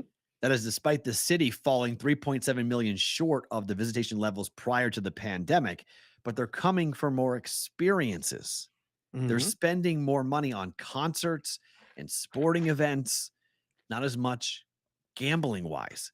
Allegiant Stadium's become a monster draw, which is why I wanted the thing to be here anyway. We have not even opened up the MSG Sphere, which is coming this fall.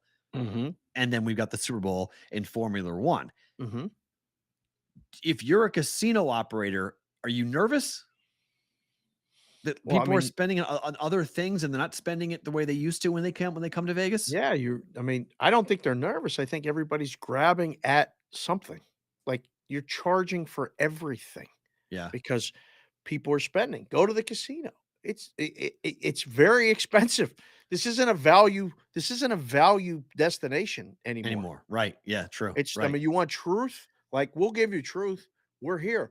I get people to text me and DM me and ask me all the time, like, "Hey, I'm coming. What should I do?" I'm like, "Well, tell me what you think you want to do, and I can try to steer you in certain directions." Right. But we don't do a lot of the stuff that we used to do because it's very expensive. Like, I have a family of 5, and we used to do a lot of stuff like down on the strip or go here or go there. They're pricing people out. That's the problem. Mhm. And yes, it's great. And this report can say people are spending more. They're spending more because the shit costs more. Right. Well, I don't know if it's, good. I mean, I think the question is, when Vegas started, Vegas was a place you could come get a steak and a lobster for $10 type of thing, a buffet for $5 to get comp. They'd comp your room, they'd comp your drinks. Like, it was all about the gambling experience to keep you on the floor. Yeah. It feels like they're starting to do everything to keep you from the floor. Like, charge you for parking, charge you for water, charge like all the different things. And you're coming here to go to a Red Hot Chili Peppers concert, or you're coming here to go to an F1 race, or to a Vegas Golden Knights game, or to a Raider game. Like, you're not coming to Vegas for the same reasons you're used to. I think the market is reflecting that, which means what happens to the gambling, which is the lifeblood of the city. Well, there used to be a monopoly on the gambling. Yeah. And there's zero monopoly on the gambling. Yeah. There's stats and information that somebody lives within 60 miles of a casino everywhere in the Unbelievable. United States. Unbelievable. Everywhere in the United States, I believe it's 60 to 90 miles. No matter where you are, you can be at a casino. Now, whether it's a full-blown Right. table game still, or yeah. just slots or video this or that, whatever, whether there's legal sports betting or not, it's all variable.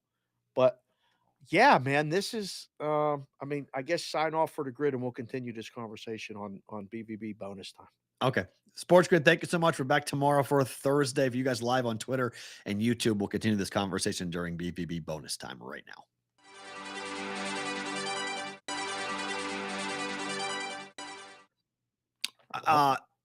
So let's continue that, though.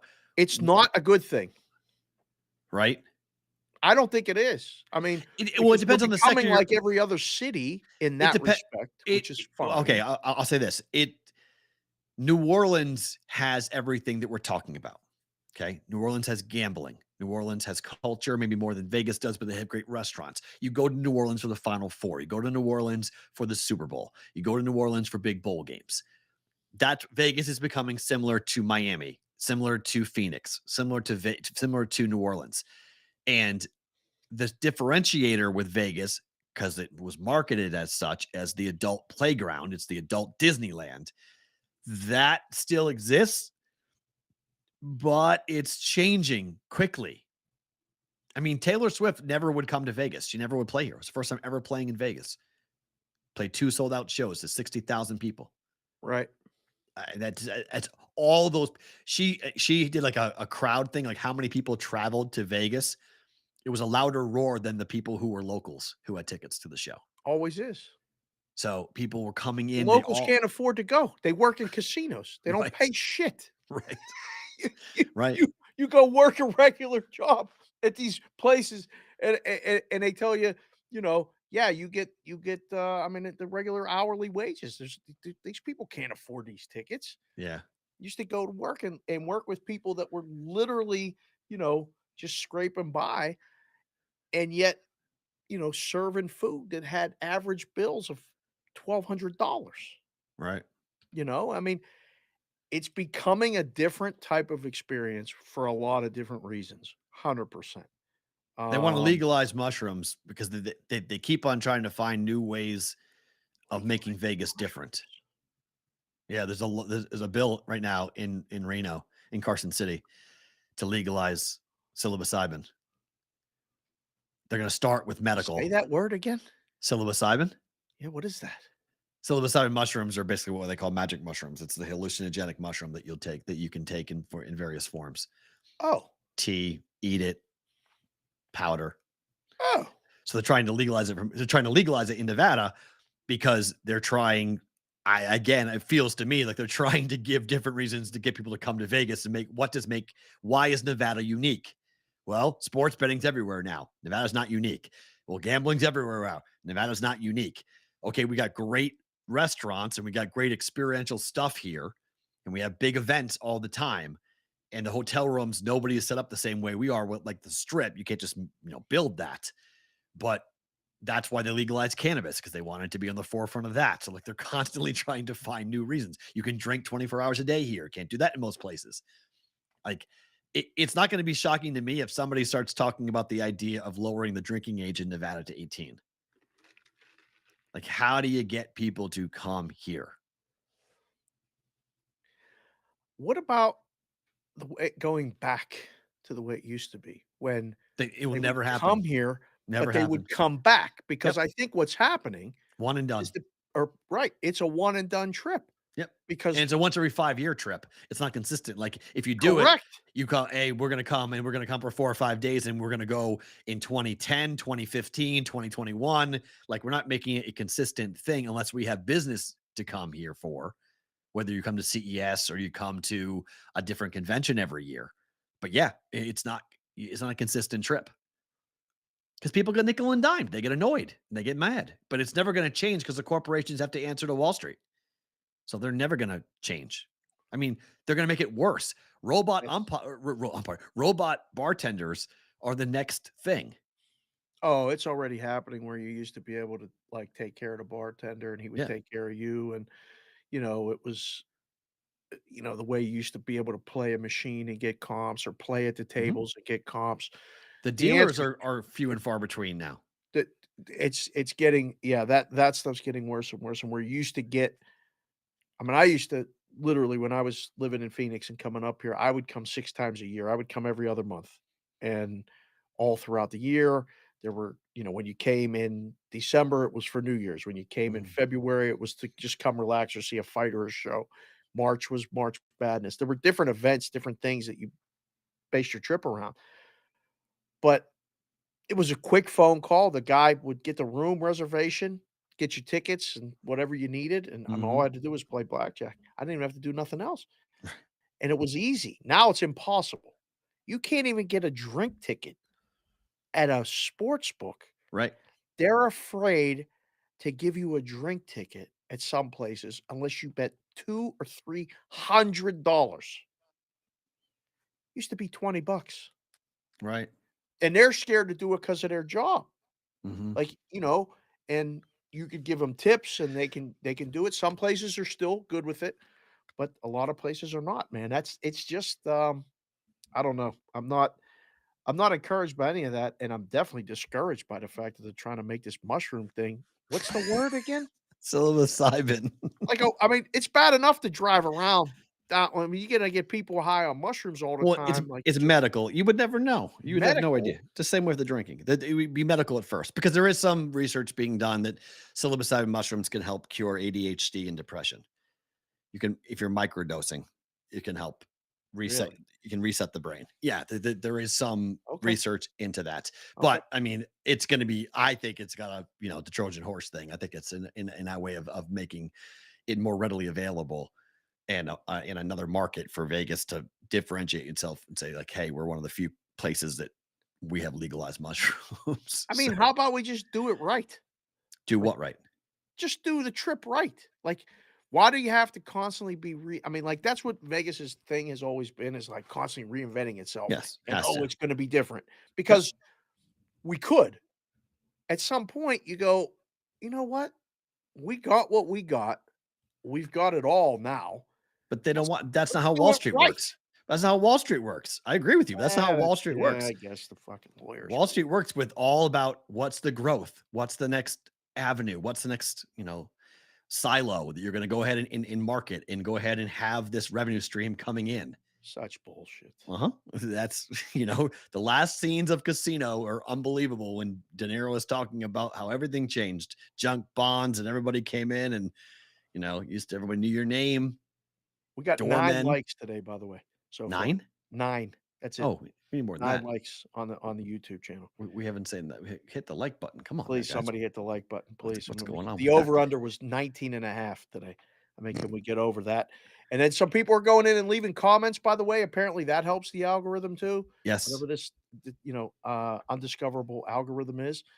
If you go in and leave a comment, we'll try to constantly, between Matt and myself, go in there and answer the comments. And if we do that, apparently more people will see the show. And then we're working on the hat giveaway for WagerWire. We're going to give away a hat to someone that leaves a comment that will make us both laugh. Maybe a comment of the week or something. So we got to get this sponsor thing lined up, but I'm going to go get some Whoa. hats made. I got some people that I got on a list. So you're going to get your Okay. hats soon. That's wild. Well, this goes right into the same lines of our next conversation.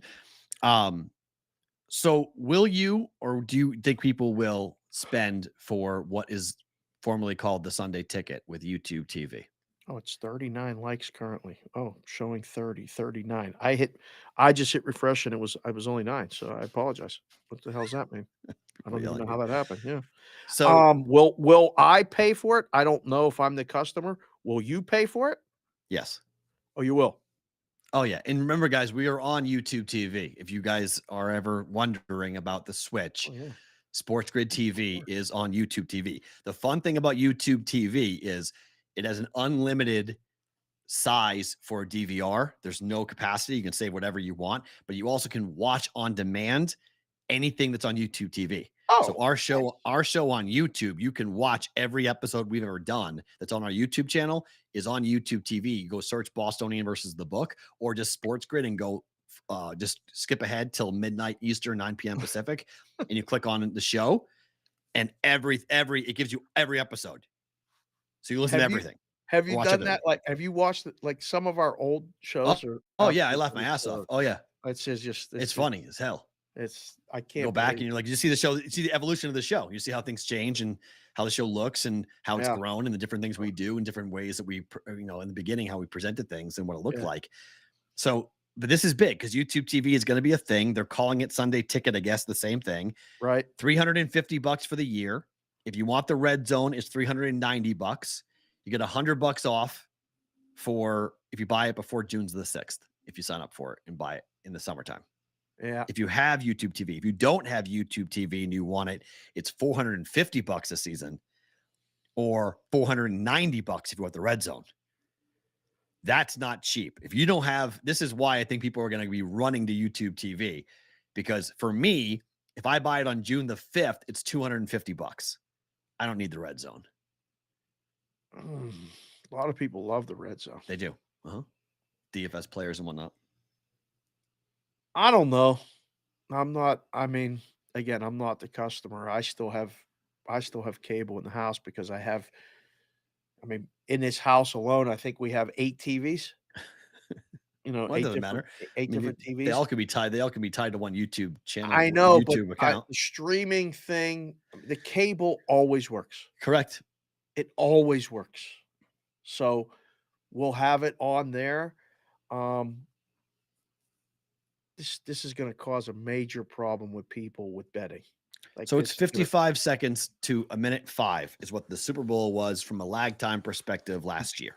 It's going to be a disaster as far as that goes. People, Yep. I There don't is no know more. if enough people know this, but we've known this. I've known this since the beginning of time. Yep. When they brought in-game betting to us, when I was at the M, and they said, "Hey, we're going to run the game in game. You're going to make lines while it's going on." And I'm like, "What are we watching?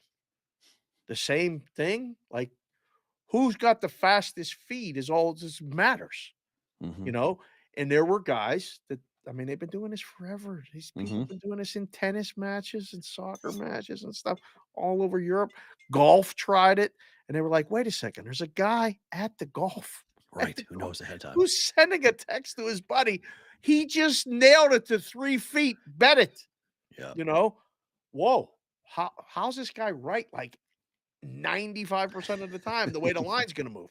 Oh, he's at the game. We saw it ourselves Yep. in February when there were tournaments here in the first week of March.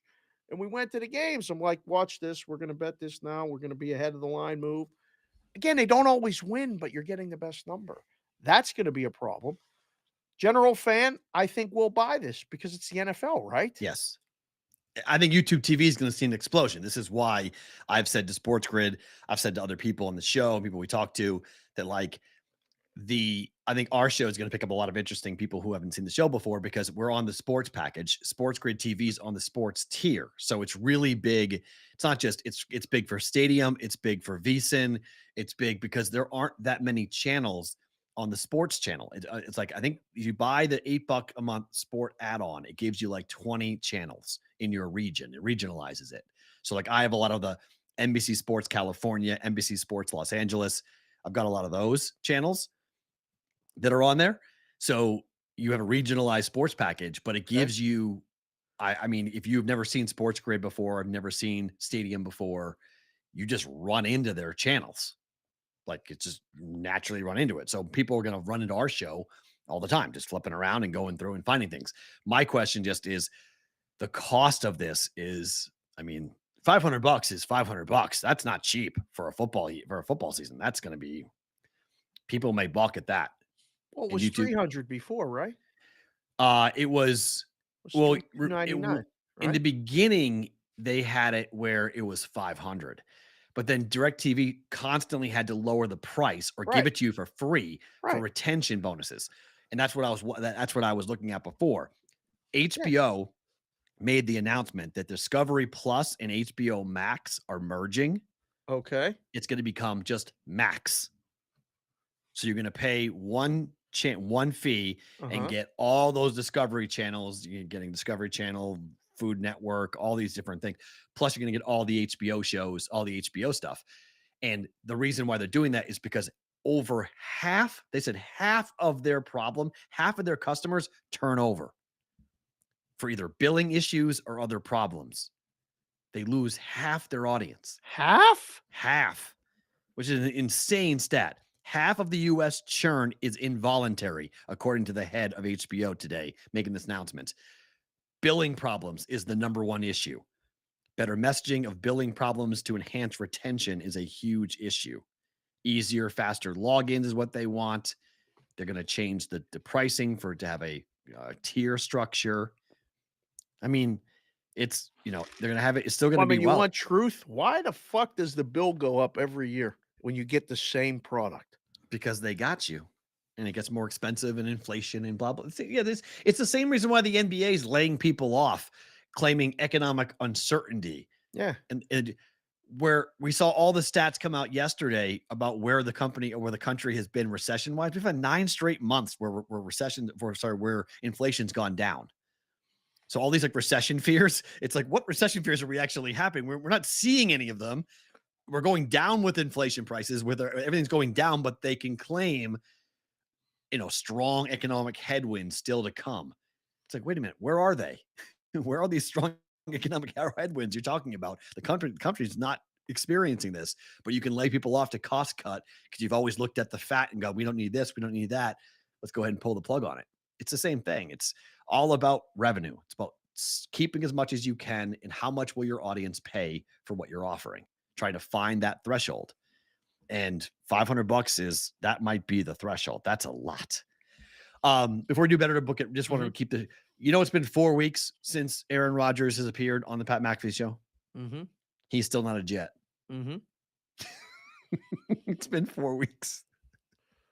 Well, we can discuss that again tomorrow. Oh no, keep going. I'm saying I'm just mentioning it because we're going to keep track every couple of months. We'll keep when it's May 12th, and then it's June 12th, and it's July 12th.